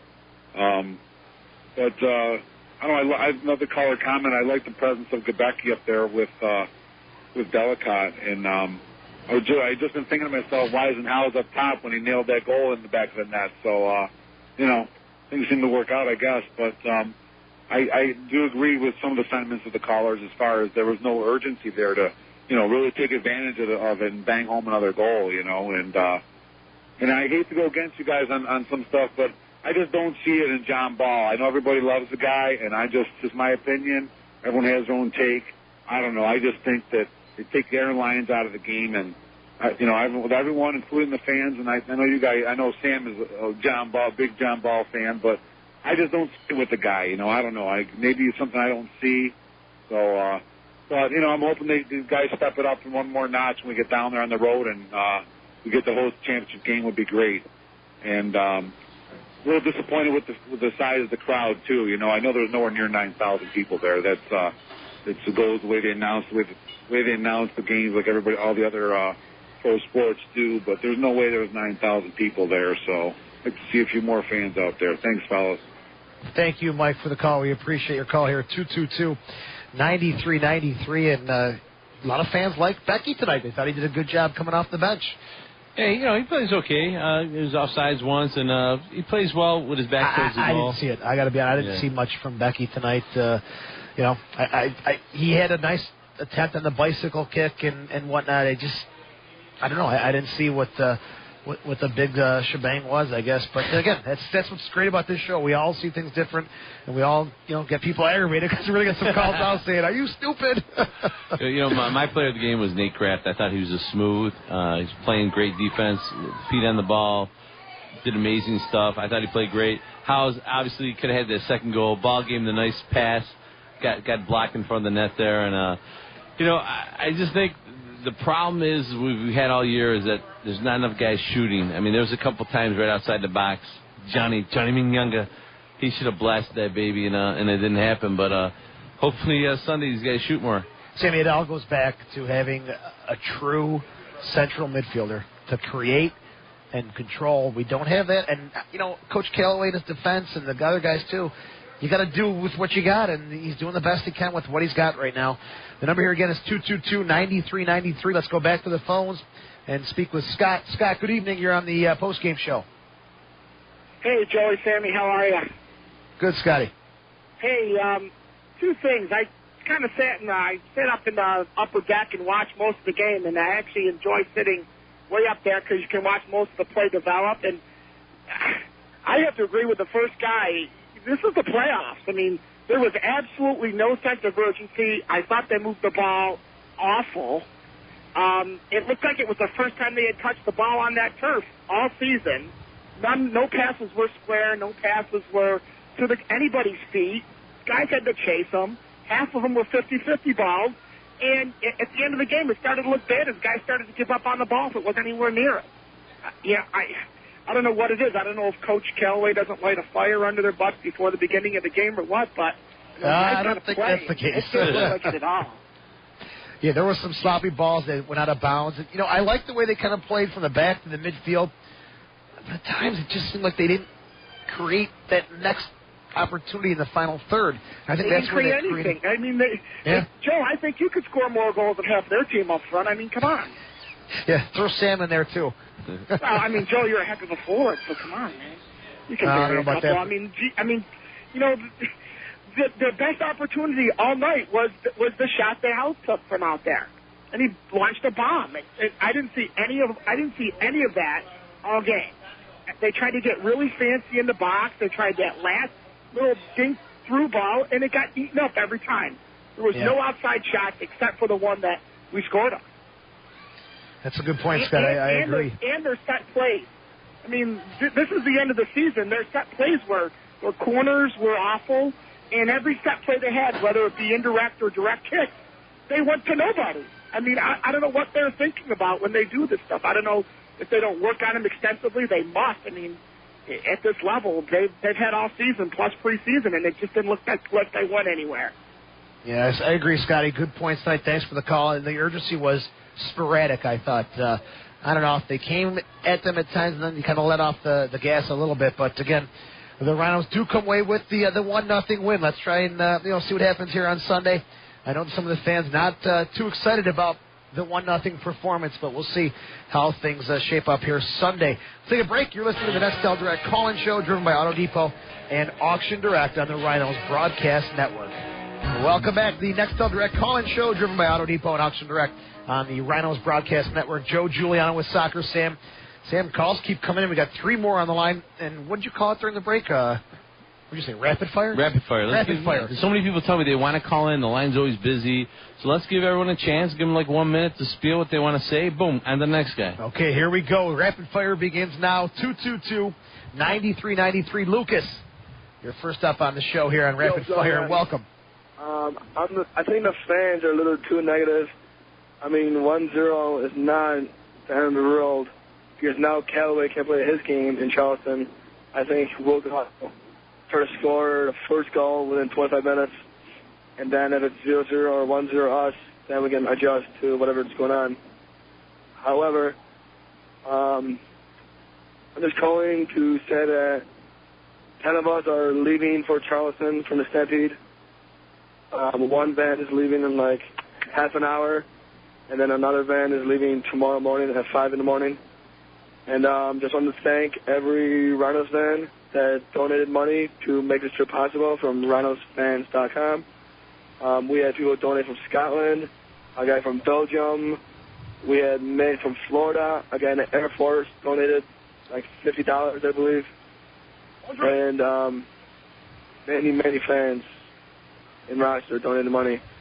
A trip that realistically would have seen 3 guys go who have good jobs and could take off from work, but ends up 10 guys going. So I just wanted to give a shout out to the Rochester fans and say thank you for letting us be able to go to Charleston. And that's really nice. Proud Lucas, these guys really are going to need that support Sunday, yes, so it's going to be great that you guys are going to all be there. Thanks for the call, Lucas. Good stuff, and have a safe trip down to Charleston, and be loud so we can hear you on the radio. Next caller, 222-9393. Norm, you're on the post-game show. You're on Rapid Fire. How are you? Hey, guys. Yeah, man, we're happy over here. You know, if let's say Charleston called up Callaway before the game and said, hey, Coach, you know, we're going to give you a 1-goal lead. Do you think Callaway would have taken that and not play the game? You would have taken that 1-goal lead going to Charleston? Guaranteed, right? Who knows? Absolutely. You're going to guarantee 1 goal. Like I said, we should be overjoyed for that. That's the result we wanted. And as far as the midfield, how about Johnny in the midfield? I think he's a bona fide midfielder. He controls that ball very well. Johnny Manyanger or Johnny Ball? Oh, Johnny Manyanger. You like Johnny Manyanger, huh? Yeah, I think he controls it very well. He made some good runs down the wing, beat some guys down there. He almost had a couple goals just on his runs alone. Hey, he's definitely a solid player. You can't take that away from him. Yeah. Sammy and I got the wrong Johnny. I'm not a Ball fan, but I thought he played decent today. Yeah, it wasn't I think sometimes he gets in the way almost. But overall, we're happy. We're going to take it to the finals. That's right. Hey, you know what? I go back to the World Cup final, Italy. They did not play exciting soccer, but they did what they had to do to win the World Cup. And, we'll see how this whole thing shapes up. People are not happy, but we're still in it. We're still alive. Let's see what happens. Norm, thanks for the call tonight. The number here again is 222-9393. Back to the phones, and we have Marty on the line. Marty, good evening and welcome to the show. Hello, guys. How you doing tonight? Good. How are you? Very good, thanks. I apologize. I wasn't at the game tonight, but I do use your show for a valuable resource to see how things went with the game. I know a couple of people brought up the point about dropping back into a shell, and my experience has always been when you drop back into a shell, they're going to eventually score on you with that kind of mindset. So they got to be careful. I think the one gentleman that called is right. Let's play soccer, get right after them, score another goal or two.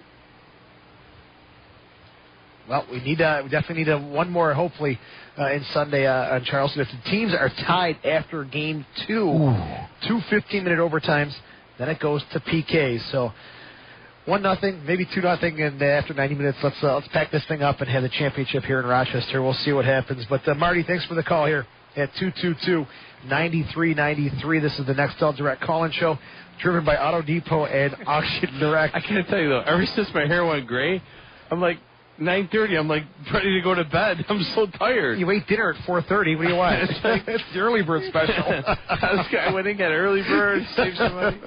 There's some advantages of this thing. I guess so. Keep it up. Senior citizens discount.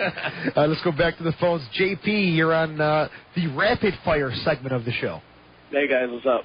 What's up, JP? Not much, guys. I agree with Lucas. I mean, the fans are being a little bit hard on the guys. I mean, we had some decent chances. There was a couple good strikes that, Hudak made a decent save or two, and a couple of them just went wide. But, I mean, everyone's acting like we're down 1-0 headed down to Charleston. I mean, we're up, so, it's pretty much Callaway's, Callaway can set the tone on what he wants to do and how they want to play. I don't think they'll step back into a defensive shell because they know that, exactly what's going to happen. Everyone knows if you step back, they're bound to score eventually, but I'm gonna also go back with what Lucas said on. I had to give props to everybody who donated money and Sam for helping us out with tickets and with the hot dogs and stuff. It's very appreciated. But we're gonna go down there. We're gonna, there's 10 of us going down there. We're gonna do our stuff, and we're gonna see you guys next week because we're gonna bring back a W. All right, JP, again, same thing. Be loud. Get jacked up and enjoy the game in Charleston. Thanks for the call tonight. The number here again is 222-9393. Let's talk to a man now who was in the trenches tonight for the No, not you, Sam. Sorry. Sorry. The left-footed player for the Rochester Raging Rhinos, number 26, played 90 minutes tonight. Nate Kraft. Nate, welcome to the postgame show. How are you tonight? Nate was there, and now he had to get back in the shower. I guess he had some mud on his left knee. He was one of my players of the game, though. He's just so smooth with the ball at his feet. Great vision, great speed on the flank there. It makes things happen. Never lose the ball. Just always calm. And the beauty thing about Nate is where he comes from. I mean, the guy, played D2, man. And it's boom. He's here. He can play MLS tomorrow. Well, let's talk to Nate Kraft. He's back on the line. Nate, welcome back to the postgame show. How are you this evening after the 1-0 win? Hello, Nate. Okay, Nate is back in the shower. Hey, talk real low. Nate, are you there? Are you there? Nate. Okay, let's go to Bill. If Nate calls back in, we'll get him back on the line. Bill, we'll go to you here on the post-game show. Welcome to the show, and your thoughts on the Rhinos game tonight.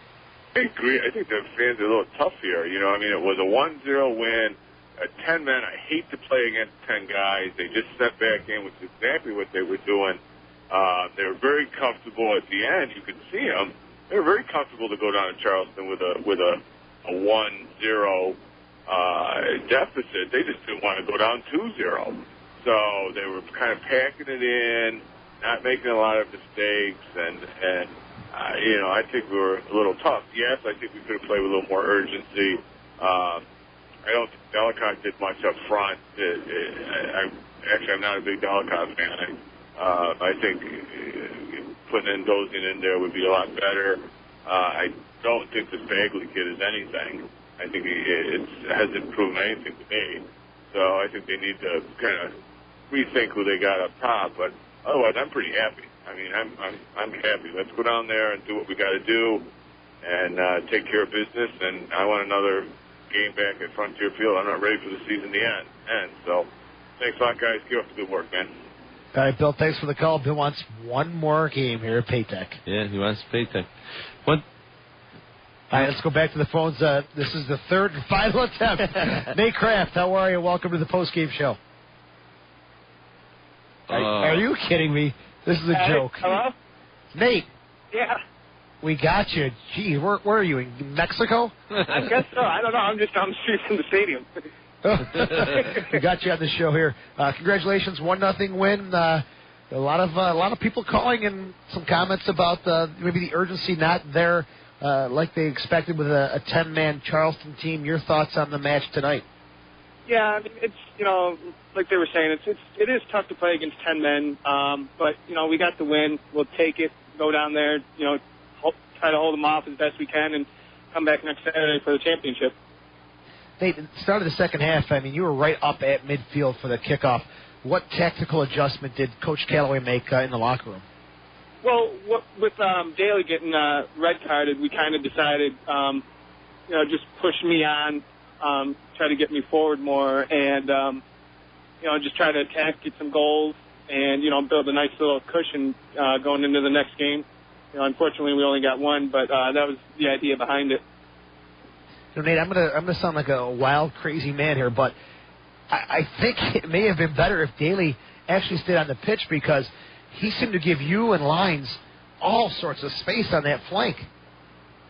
Yeah, there's something psychological maybe about playing against 10 men when you're up a man. I don't know what it is, but we got the win. We'll take it, and do as best we can on Saturday or Sunday. Nate, you are my player of the game. I think this is the first time this season you've been my post-game player of the game, so I'll hook you up with 2 peppermint Altoids next game. All right, buddy? All right. Thank you very much. All right, Nate, thanks for the call. Good luck down in Charleston, and I hope you guys come back with a win and one more game here in 2006. Okay, thanks, guys. Take care. And Nate Kraft joining us here, and those Altoids are mine. You're giving them away. I hit them to a little lint. Here you go, buddy. The number here is 222-9393. The Vancouver-Montreal game kicked off at 10 p.m. JR, producer, keeping his eye on that game. Now it's in Vancouver tonight, 10 p.m. kickoff. Sunday they fly all the way back to Montreal and see how that series is going to end up. Who do you like if the Rhinos do make it to the final? Any ideas who you'd like to match up against? I like Vancouver more than I like Montreal. I think Nick DeSantis is just the smart coach when it comes to the playoffs. Has been there, has won them. Bob Lilly's a little bit, too much pressure there, and I would like to play against Vancouver. But looking a little selfishly forward here, what a firecracker! Paytech Park championship game, the Rhinos in Montreal. That would be great for Paytech Park. The first team to ever play at Frontier comes back for the first ever championship game at Paytech. That would be wild. That would be huge. Let's take a quick break here. You're listening to the Nextel Direct call-in show driven by Auto Depot and Auction Direct. The number is 222-9393. You're listening to the Rhinos Broadcast Network. Welcome back to the Nextel Direct call-in show driven by Auto Depot Auction Direct. Joe Giuliano with Soccer Sam. The Rhinos winning the first leg tonight here at Paytech Park, 1-0 over the Charleston Battery. Greg House scoring in the 52nd minute. And the phone lines are lit up, and the phone lines will be yours here in a second. 222-9393. Let's go to the phones and speak with Bob. Hey, Bob, your thoughts on the game tonight? It's just not any fun going there anymore. And these 1-0 games are really getting to me. And I don't know, is there a rule that we can't shoot the ball from outside the penalty box? It's like they have a strategy about that. And I'm just getting tired of the same fiddling around with the ball when they're down there attacking, and no one's taking a shot, and it's so predictable, and they're going to come down the side, center it. I don't know. It's just not exciting. I mean, we really needed that second goal. That was really, really important. And it just didn't seem to generate that kind of offense that is, I don't know, it's just not fun. Hello? Well, Bob, I hear that a lot from a lot of people, but, I got to say, though, for the last 3-4 years, it hasn't been the prettiest soccer, and I think it's just the league, the style of play in the league. Charleston was just playing defense or just hanging on the ball, kicking the ball long, out of bounds. Our guys, at times I think we're trying a little too hard. There's a lot of, I tell you, you know what changes things, Bob, is that John Ball crosses the ball to Howes. Howes takes another one of his indoor rockets, and it deflects off someone and goes out. If that goes in the net, they're the greatest team ever. How about the first half when Howes made that save, or Hudak made the save, his entire body was in the goal, and his left foot was just over the line to kick it away. Yeah, you're right. Little bounce here, little bounce there, the whole thing does change. Talguda, point blank, first half right there, and just kind of miskicked it the way it came to him. I mean, it's just, you know what it is, Bob? I think a lot of us forget that a soccer game at times isn't the prettiest game. We just remember the goals. And unfortunately, we're not getting those 3 goals. That you can watch 80 minutes of bad soccer and you get 10 minutes of decent soccer with 3 goals, and it's a great game. And tonight's just one of those games that just the balls didn't go in. Anything else, Bob? All right, Bob's gone. Thanks for the call. 222-9393. Let's go back to the phone. Put him to sleep. I went too long. Were you talking? I'm sorry. Let's go back to the phone. Steve, good evening. Welcome to the post-game show. The Rhinos 1-0 over Charleston. Hello, guys. Hey. Can you hear me? Yeah, we can hear you fine. Okay, sorry. Sammy, you seem real subdued tonight. What's wrong? The honest truth, I have a killer headache. I ate a bucket of popcorn when I got here, and I ate it so fast that I'm struggling with a bad headache. But I'm just giving you guys a chance to talk. Go do your thing, Steve. Is it in vogue to bash the Rhinos tonight or this season? I tell you, I sat down low, as in upgraded my seats to club seats. I thought it was an exciting game. I thought the Rhinos played real well. They hustled. Out of the 90 minutes, I think we controlled the ball probably for 60. We had a lot of great scoring chances. Ball didn't go in the net.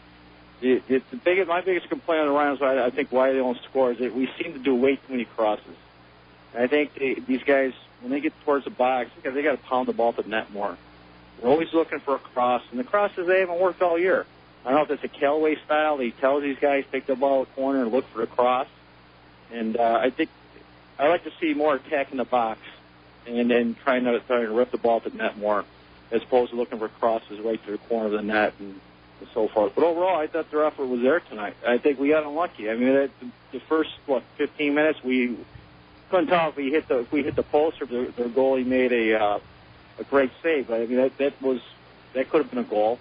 Howe's second shot could have been a goal. I mean, just the ball didn't go in the net. I think the effort was there tonight, though. I don't see how we can be down on them tonight. I thought they came up flying, and I'm tired. I think they got to rip the ball more and stop doing so many crosses. So good luck Sunday, and hopefully we'll take it. The shots from a distance maybe open things up and then lead to more crosses. Who knows? We'll see what happens. Steve, thanks for the call. We appreciate your time here on the Nextel Direct Call-In Show. And back to the phones. The number is 222-9393. TJ, how are you? And welcome to the post-game show. Hello. Hi, TJ. Hey, Joe. Hey, Sammy. What's up, guys? I'd have to agree with some of the callers in saying that it was kind of a lackluster effort by the boys. I mean, as much as I love the boys, I would like to see a few more goals.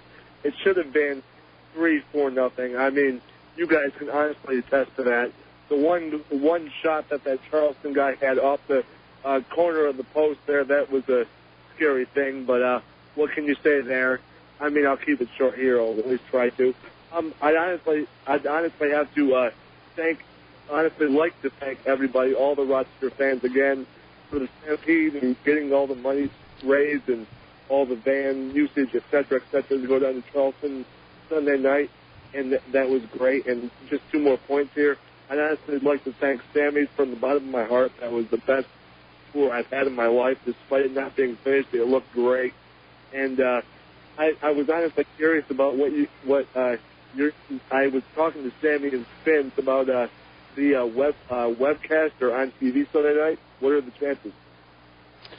It's not going to be on TV for sure. It will be on the Charleston website. You can watch it. Okay. I think it's charlestonsoccer.com, and you could. I think it's like $6 or something. You could $4.95. $4.95.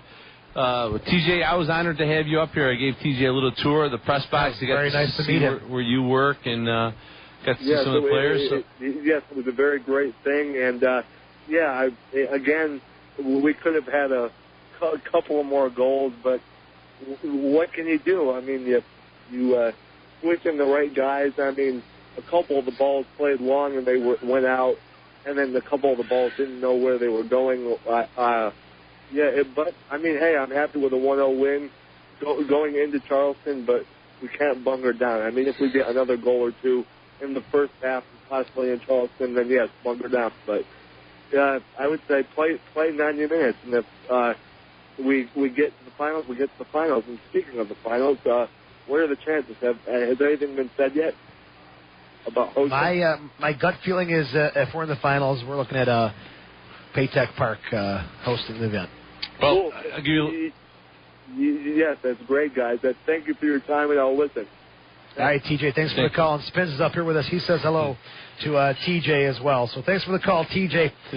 Number again is 222. Cans. Dude, 20 cans like $1. Here's like a couple bucks. Where are you going? You go to Chila. Mike Moran is collecting cans for the Stampede for their bus trip tomorrow. So any last minute efforts of people donating money? Where are you guys leaving from? Anywhere special? Actually, I think those guys are leaving around 11 o'clock from probably Penfield Park and Ride. Slick and I and Fez are leaving tomorrow at 6 o'clock, and we still have like 3 or 4 seats inside if you want to come along. Well, go to rhinosoccer.com and kind of post, and if you want to join them or if you want to do a last-minute donation. I know a friend of mine donated some money today from Florida, Alex Loy, the Dean of Soccer. Alex Loy just stepped up and gave us $50 for the trip, so that'll get a tank and a half of gas. There goes his whole Social Security check. He's like, he's going to be eating pasta all month. Imagine the ride these guys go down to Charleston in the van. Oh, boy, it's going to be interesting. We'll see what happens. We've got some callers waiting, though. The number is 222-9393. Let's go back to the phones. And we have Paul on the line. Paul, good evening and welcome to the post-game show. Fine. I thought the game was terrible tonight. They should have had at least 3 or 4 more goals once they were ahead with the number of people, when they were one man up. It's tough, though. You play against 10 men, something happens. Yep. And the other team, I tell you, they know they've got to dig deeper and fill more space. And you see it all the time, though. That 10-man team digs deep and does just enough, at least, to keep the game close. And Charleston did that tonight, but I agree, partially, too. The urgency was very sporadic tonight. There's no excitement on the field. The only time the excitement is on the field is when Ray Martinez is on there. I mean, he brings the excitement to the field. If he's not in, to me, there is no excitement. And to me, Becky is a waste of roster space. I mean, he's leading the team in fouls. He's leading the team in offsides. To me, he's like a young high school kid whose coordination hasn't caught up with his height. I can't believe you said that. I can't believe you said that. That's mean. I call it the way I see it. That's it, Paul. Hey, it's your show. Your opinion. That's right. It's your show. So we'll work on Becky's agility and see what comes up now. Paul, anything else before we let you go? We got another call after. Bring Miller in for an off-season soccer camp for everybody. Okay, Paul. Thanks for the call today. We appreciate your time here on the Next Tell Direct Calling Show. The number again, 222-9393. Frank, good evening. The Rhinos 1-0 in the first leg over Charleston. Your thoughts on the game tonight? Hello, Paul. Joe. Hello. Hey, Frank. Yes. Hi. How are you? Good. How are you, my friend? I agree with the guy ahead of me.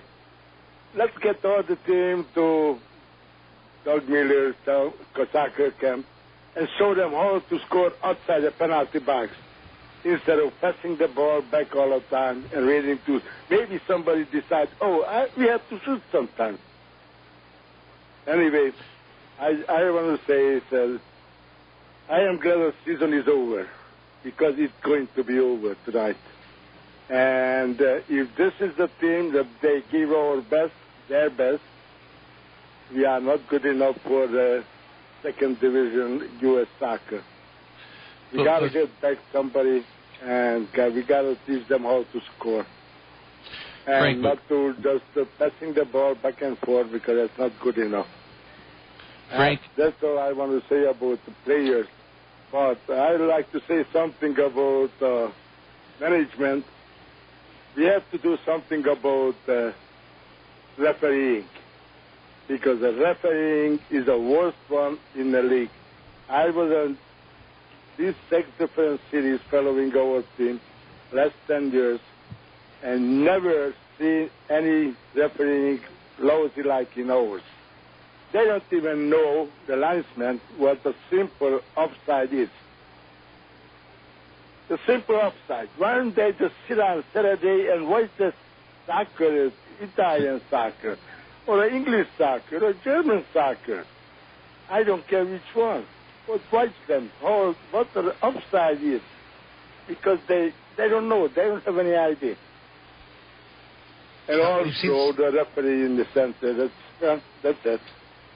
And I say good luck to everybody, and good luck to you, Sam and Joe. Hope you guys are going to enjoy the game Sunday. I'm going to stay home for a change and sit on next to the radio. Yeah, well, Frank, while you're listening, though, and I really think the Rhinos are going to win Sunday. I mean, you got to think about that. Everyone that's complaining about this team, we are one game away from being in the championship game with a goal up. We were one game away last year, and the year before, and the year before. That's a good point. Yeah. I remember. I was there. And Frank, you got to have an urgent. You got to have the players want that winning idea, and our team doesn't have it. Even Ray Martinez came in, and John Menengo was in, and Scottwell, and nobody else. The rest of the team, you could let it go and hire some high school kids. Frank, thanks for the call tonight. Game, and you could see the players kicking the ball, shooting outside the penalty box. How many of our players done today? Frank, we got Greg Howes in the line. I don't mean to cut you off. We appreciate your time. Thanks for the call here tonight, and we'll see. We'll see how things work out. Let's hope and let's get behind this team. And again, like Sammy said, one game away from the championship game. And like I said, sometimes it's not the most beautiful thing in the world, but at the end of the day, is it another banner? Is it another championship? We'll see. Who knows? Let's try to stay positive here and see what happens. Greg Howes, the man who scored for the Rhinos tonight in the 52nd minute, joining us now. Greg, welcome to the post-game show. How are you this evening? Great, guys. Hey, I couldn't really understand what the last guy was saying, but hopefully he'll be out there supporting us next weekend when we come back with this result we're going to go down and get on Sunday. Very good to hear the confidence. And, what's the atmosphere like in the locker room? Are the guys feeling the same enthusiasm that you have right now? Well, I sure hope so. I mean, I know a lot of our younger guys, first, second, maybe third year in the league are, just as, competitive as all of us. But, I know myself. I've been in the league for 7 years and haven't had a chance to play in a final, played in a few playoff games. But it's just something that, the playoffs coming here, I just had a real good feeling that we were going to get the result here tonight, whether it was 1 goal, 2 goals, or 10. It didn't really make a difference. We just knew with the first game at home, we had to hit the road with a 1-goal advantage, and at least, and we are. So, we're upbeat, we're excited. We're going to travel down to Charleston, get our rest as much as we can, and go down there and give the same results we've been putting forth this last probably month of the season.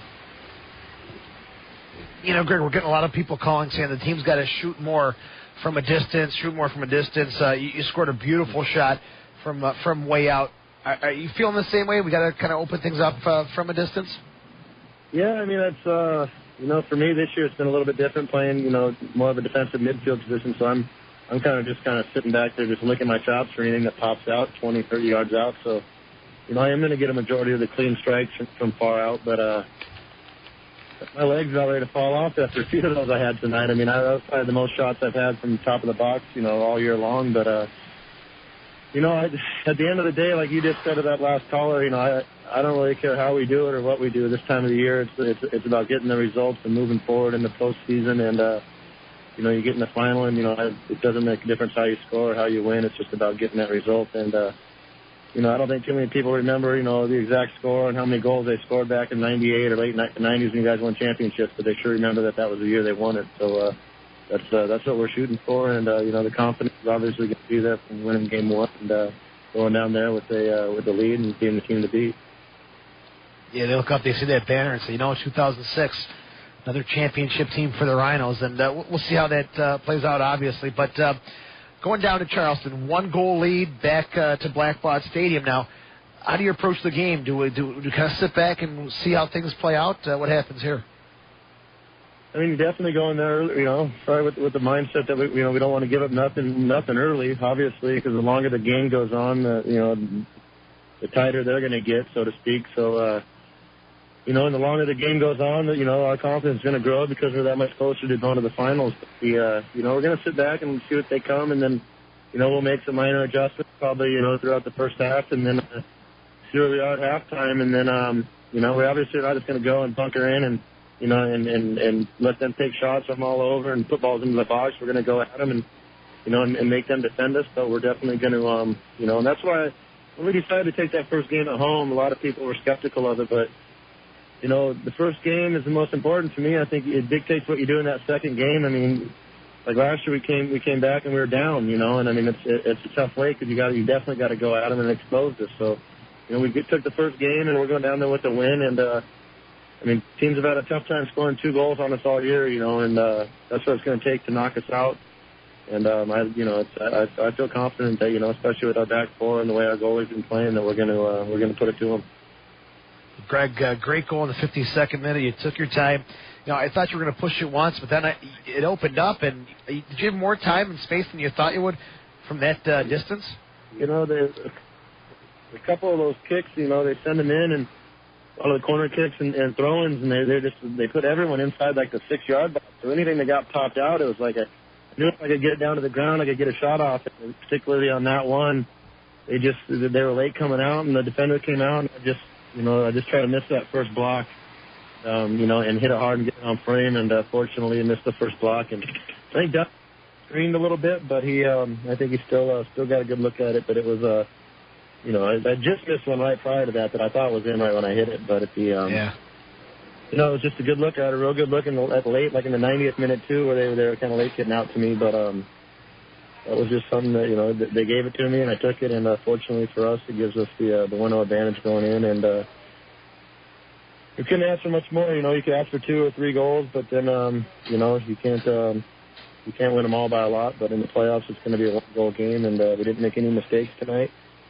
I know, me and a few of my guys in the midfield didn't play as well as we would have liked, some of us veteran guys, but we got the win, and good thing about it, we play Sunday, and we can redeem ourselves Sunday, so looking forward to it.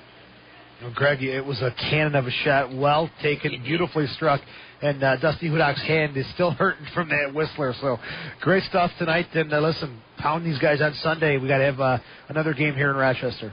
That's exactly how I feel, guys, and all the fans that are out there listening, it's great you guys came out, and hopefully I know you guys have been waiting a long time to get a championship, at least a championship game back here in Rochester, and we're 90 minutes away from doing that, so we're not going to count our chickens yet, but we're definitely halfway there, so soon, and hopefully we'll see you guys all next weekend. All right, Greg, thanks for your time. We're knocking on the door. We'll talk to you soon. All right, Greg Howes joining us, scoring again in the 52nd minute. Here on the Nextel Direct call-in show, driven by Auto Depot and Auction Direct. Take a quick break. We'll take more of your calls after the break. 222-9393. You're listening to the Rhinos Broadcast Network. Hi, Soccer Sam here for Salvatore's Pizzeria, the family from Rochester, New York, and proud of it. Salvatore's has been supplying schools and nonprofit groups with all their pizza needs since 1978. Salvatore's Pizza Fundraisers. Your group can sell and make pizzas, or Salvatore's pasta sauce and hot pizza slices. Salvatore's will deliver hot pizza slices to your event, pre-cut and ready to sell. Call 234-5555 or check out salvatores.com. 234-5555. Coming almost down to the end here of the next Tell Direct call-in show, so if you want to get your calls in, the number is 222-9393. Got 3 calls on hold. We're going to rip through these calls, and Sam, you may have some inside scoop on something happening next week. 222-9393. Kate, welcome to the post-game show. How are you tonight? I'm great. How are you doing? Very good. Isn't it wonderful? You had a female fan on the radio. When I tell you it was a great game, first soccer game I've ever been to in my entire life. And I got to tell you, here's what I loved. I loved the guys. They played really well. It was an exciting game. I loved the beer. I loved the music. The music was great. And most of all, I got to tell you, there's something about those hot dogs. Those hot dogs at halftime, I got to tell you, they were not so exciting. They need to just kick it up a little bit. I think they need some new uniforms, and I think that you should contact Joma for that, because I think Joma could probably help them out really well. And actually, I really just want to know why Conlon wasn't playing. That's the only reason I went. I think he's a fantastic player. I've heard so much about him. I was looking forward to seeing him play, and guess what? I didn't see him, and what the heck is up with that? So there you go. Did you say Connolly Adosian? Make it quick.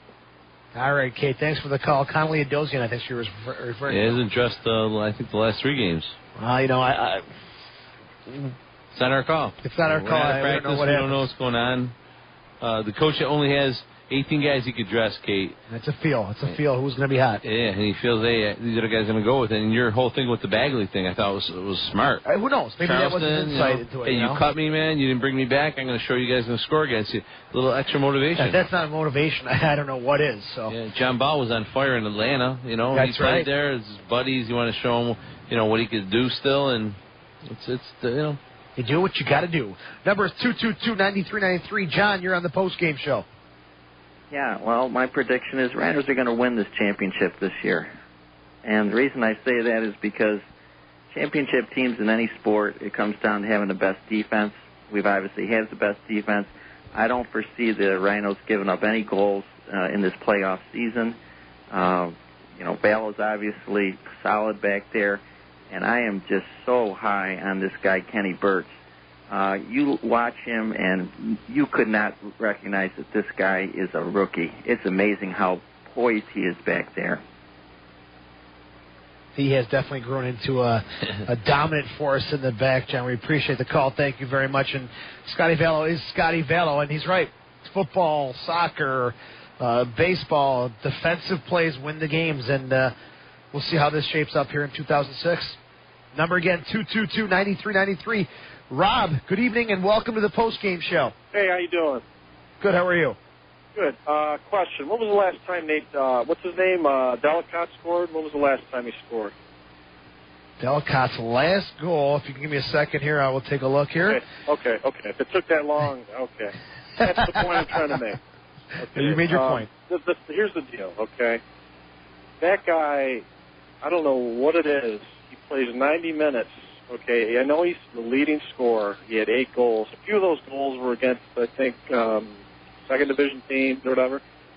Why is Connolly not playing? I can tell you why Connolly's not playing, because of the comment and the honesty that he had about getting punched in the head against Puerto Rico. I think the coach is punishing him. You need an attack. You need a forward that can stand up a defender in this league and unbalance him. And we don't have anybody that can do that when he's not in there. Delicott is in there. He looks like a Conference League footballer from England. All he does is jump up and try to knock headers down.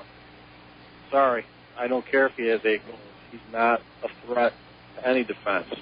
He doesn't run at anybody. He parks himself in there and waits for knockdowns. Now, when Becky went in there, his first 3 touches, he gets the ball, he ropes a ball, right, I think it was to either Martinez or Ball, right in the box, takes it down.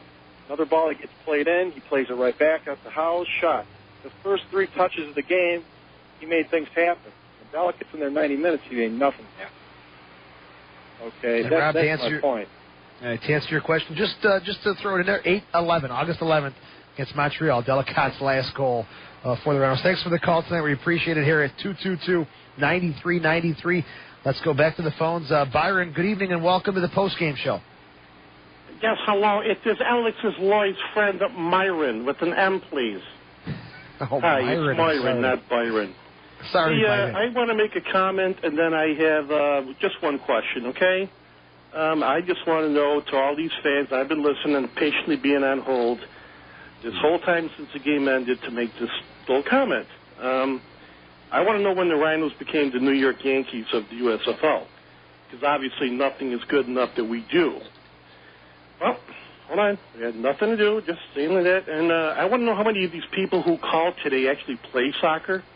How many people that are tired when they run up and down the field.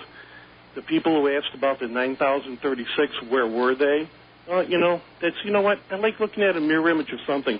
Do you think that maybe Lori is looking at people that, like, they're tired, they're coming off the thing, they got to go after us? Granted, goal. This is USA Soccer. That's all they want to see. They gripe, they yell. You think maybe we got 6 wins or only 1 loss at home, or we got 6 ties on the road and things like that, or such that we're the best road team, that maybe we could go 0-0 with them? Might be a good thing. You think maybe Laurie's way, he sees who's tough, who's stronger, whose legs are dead? Now a red card. Now they lose their second leading scorer. Now they lose another player who can't play. Another person has to come in. We go into their house after they have to rest. We're supposed to be rested. Maybe this is what we needed to limber up. That's my comment, gentlemen, ladies, children out there. The Rhinos are for real. Give them some space. Come to the championship game when it happens, hopefully against Vancouver. Now, my only question is, what happened when Kiwi got taken off the field? Why at the 57th minute there was a little, that's the only parody thing I have. Did that do anything to the chemistry of the team? Okay? And if you're a loyal Rhino fan, please stay with the team. Thank you. Right. And Alex Lay will be proud of you. Alex Lay will be proud of you. We got Coach on the line now. Martinez did come in for Airlines, and then we'll ask Coach Calloway about your question there. But let's go to the phone. Coach, welcome to the post-game show. Got the 1-0 lead in the first leg. Your thoughts on the match here tonight? Well, obviously, it's not totally satisfying because I don't think we made as much use of the extra man scoreline-wise as we probably would have liked. Territorially, we dominated the game in the second half. It probably was, I don't know what the stat as far as percentage of possession, but probably 75%. Obviously, shots. A lot of crowded goalmouth incidents because they left one guy up front basically and had 8 guys in front of Huddock. So it's very difficult, but it's far better to take a 1-0 lead down there than a 0-0 or even a negative, which we never looked like. I think that tonight, even when they had 11, they didn't trouble us, apart from an early chance for Daly. I don't think Scott made a save. So we didn't play as well as we'd like to have played. But, other teams have a say in that. And, I just wish some of the comments I hear, I just wish people would look at what the other teams try and come and do and not criticize my players as far as what we don't seem to be able to do. We know where we need improvement for next year. We know all of that. It's like, we go through the week and the months and the season ignoring all the frailties. We don't. We work hard on finishing. A lot of criticism of no shots from outside. Although we had more shots from outside tonight than we've had all season long. Greg House probably had 5. A lot of them blocked because of the crowded box. Johnny Younger even took a couple of shots from outside. So we've been preaching that. We've been harping on that. We've been asking players to pull the trigger a little bit more. And a couple of Greg's opportunities. I was very unlucky enough to get another one. A couple of blocks and deflections, narrowly wide. And you can only do what you can do. And we talked to the players about coming away from this game 1-2 or 3-0 before the game. Obviously 3 would have been the ultimate. nobody's scored 3 goals against Charleston very often this year, so it's probably a tall order, especially the way they play on the road. 2 would have been great. We didn't quite make it, but we've got an edge. You know, they've got to come at us now. They never opened themselves up tonight. They never came out of the back. They had 4 guys from across the field. They've got to do that on Sunday, and we can get in behind them, which was very difficult tonight to try to get in behind them because of the way they played. Coach, the last caller, Myron, made a comment about the Aaron Lyons substitution. I thought it was a good move. I thought Ray Martinez brought a nice presence onto the field. What was the thought there, tactically, bringing Lyons off for Martinez? Well, one of the callers earlier was talking about the refereeing in this league, and I thought that guy was ready to try and even things up. That was my concern anyway, and Aaron had a yellow card. I don't think that guy should have been sent out for 2 sort of innocuous fouls, but he sent him off. So he's probably looked at it and thought to himself, you know, they're human, these guys, so human nature kicks in. And I was concerned that Aaron might get sent off and we'd not be able to use him in the game on Sunday. And, you know, that was basically one of the main reasons. He obviously was miffed about it, and he'll be reprimanded, and you know, has been, and life goes on. He's got a lot of passion. He's you know, doesn't like to be bought off. But I don't want players showing dissent or that type of stuff on the sideline, because it's not good for the overall team chemistry. And you know, it's something that as a coach I have to deal with. At the same time, understanding the player's passion and disappointment that he's been bought out of a game that perhaps he feels he shouldn't have been. Got an update here out of Vancouver, 32nd minute. Vancouver, Montreal still scoreless, 32nd minute there in Game 1 of their series. Now we go to Charleston, Coach, on Sunday with the 1-0 lead. You know, people are talking, do we sit back and just try to protect the lead for 90 minutes? With the 1-0 lead, what's the approach? Just, you know, a little, you don't have to go into detail, obviously, but just your initial approach for this game. Well, it's sort of like half-time in a game. You're winning 1-0. You're going to expect the other team to come at you, and so you probably play a little more cautiously in the second half and try to pick at them on the break. I haven't, you know, totally decided yet based on I have to look at the tape and watch some things and look at some options that Charleston might throw at us as far as the subs they brought on in the second half. So obviously I'm not going to be using Daly and Armstrong and possibly Nyland, the left back, who looked in a lot of pain at the end of the game. So we'll strategize it and think about it and talk about it with the team tomorrow at practice when we get down there. And you know, if I include another defender, that will be it.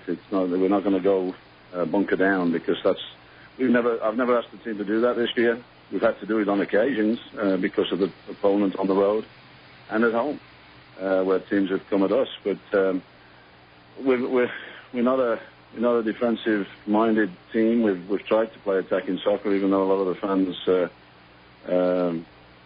criticizing for not being able to score goals. But again, I remind them that we scored more goals than Montreal this year. So you know, that's another indication of where success is. And Seattle, who won the championship last year, had 11 ties, which is what we've had this year. So you know, a lot of things that people don't understand, are not aware of, play a part in this game. And it's for me to pick a team on Sunday that brings back the championship game, hopefully to Rochester. We deserve it. We should have it with the stadium and the investment these owners have made and the fans. And you know, next year obviously we'll get better. We're a young team, a new group together, and here we are again from the championship game. And a lot of people, I think, need to understand that and get behind the team rather than seemingly against it. Coach, we appreciate your time tonight, and you know, good luck on Sunday against Charleston. Hopefully, we come away with some kind of result to get the championship game here in Rochester. Good stuff, and we'll see what happens Sunday. Best of luck. Thanks for your time, Coach. Thank you, guys. Appreciate it. Coach Callaway joining us here tonight on the post-game show. The next Direct call-in show driven by Auto Depot and Auction Direct. Sam, we're going to wrap this thing up again. Out of Vancouver, they're in the 32nd minute, 0-0 Montreal and Vancouver. So you're flying out tomorrow at 4:30, heading down to Charleston. I'll talk to you on the pregame show Sunday. You're wrapping this thing up. What are your final thoughts? My final thoughts are all day long. I just couldn't wait till tonight, and I got here, and I'm just like emotionally into this, and I'm just happy that we got the 1-goal lead going into Charleston. I mean, Charleston is in trouble, and I believe in this team. I come to a lot of the practices. I see what they do. I kind of really disappointed in a lot of our callers this year have been very, very negative, and I've said it to a lot of people. I just think that a lot of people just aren't accepting the change. They're not accepting the new stadium. They're not accepting the new seats that they're sitting in. They're just looking for a reason to be unhappy. But in the past, I've seen teams like this team win championships. Without a doubt. And I think we're one game away and possibly 1 goal away for being in the championship game. And I believe that the people in the USL Division I know what Frank Duroff, Steve Donner, Chris Economies did to build this facility. They know the years of effort and the years of red tape and politics. And to not give this team the championship game would just be criminal. So I know that they're hopefully listening to this and know that you're talking 6 years of fighting politics to build a state-of-the-art stadium for your league, for the USL Division I, to bring it to the same level as MLS. The stadium that MLS teams come here and take notes on how to build their next stadium. They did this for their league. So to not have a championship game here after we win Sunday would be awful. So I'm hoping it's here, and I'm hoping that this team gets to the finals. So all these fans that it's been tough to do the show this year, Joe. And we've been hit pretty hard. What do we say? I mean, you sit there and you kind of disagree, and then they call you a suck up, and you can't win. So you just let them say what they want, and you just next guy. But I'm sitting in the corner there watching the game with Steve Donner, and I'm like on the edge of my seat, like how's about to shoot, and I see Martinez cutting in the corner, he's crossing in the middle. I see Johnny Steele coming, he's crossing it. It goes a little long, ball's there, and I'm thinking, and it's just a matter of inches and a matter of swings that it just changes it all. And to say that we weren't in Charleston's area the whole game. The second half, I don't think Vallo barely had to touch the ball. So it's just, I guess I'm just emotionally drained today. I waited so much. This was such a big, important game for me, and that's why I haven't said much tonight. But it is disappointing to hear some of the callers and what they say. But it's their show, right? And they have the right to say whatever they want. And we're here to listen, and I'm cool with that. But just so you callers or listeners know, it's hard to do this when we see things like, hey, man, we're 1 game away from being in a championship game. And they're like, this team next year, what are you kidding me or what? But, hey, I guess that's Rochester. Let's not forget, Pat Erkley was the coach, and at the tail end of his time, the same, boring, it's boring, it's boring, it's boring. We're getting results now. We're at the doorstep to the championship game, and Laurie really made a great comment when he was on during the interview. If you look at the whole picture of things, paint the whole picture of the league. More goals in Montreal. Seattle tied 11 games last year, won the championship. So I think he does bring up a good point. The fans need to look at the entire picture. I know they're really focused and sometimes a little tunnel vision with just Rochester, but paint the whole picture, look at everything. And it really does start to make a little sense here when you look at the whole picture and the whole scenario as to what's going on league-wide. Joe, I said it earlier about the last several years, the quality play has been different. But you saw when Miami came in here, what kind of game that was. Come on.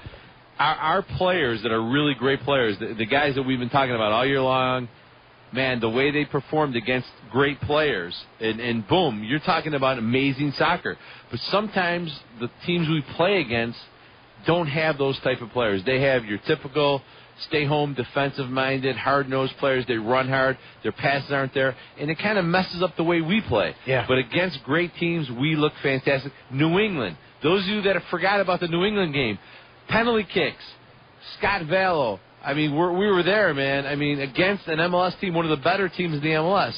The Miami game. I mean, if you play against teams that have really good talent, we look fantastic because we have the talent. When you play against subpar teams that are just kind of new school, I'll call it. I won't call it old school, but it's new school American soccer teams. You know, it's not pretty stuff to watch. I'm out. Charleston does deserve some credit for tonight because they made it seem like our intensity was sporadic because they had 4 across the back, 4 in the midfield. That's very difficult to penetrate, and that did cause us to look a little sporadic, I think, as far as our intensity is concerned. But we'll see what happens, folks. Sunday night, 5:30 pregame show. Soccer Sam will be down in Charleston, and I'll join you from the studios here on the Rhinos Broadcast Network. The final score tonight, Rochester 1, Charleston 0.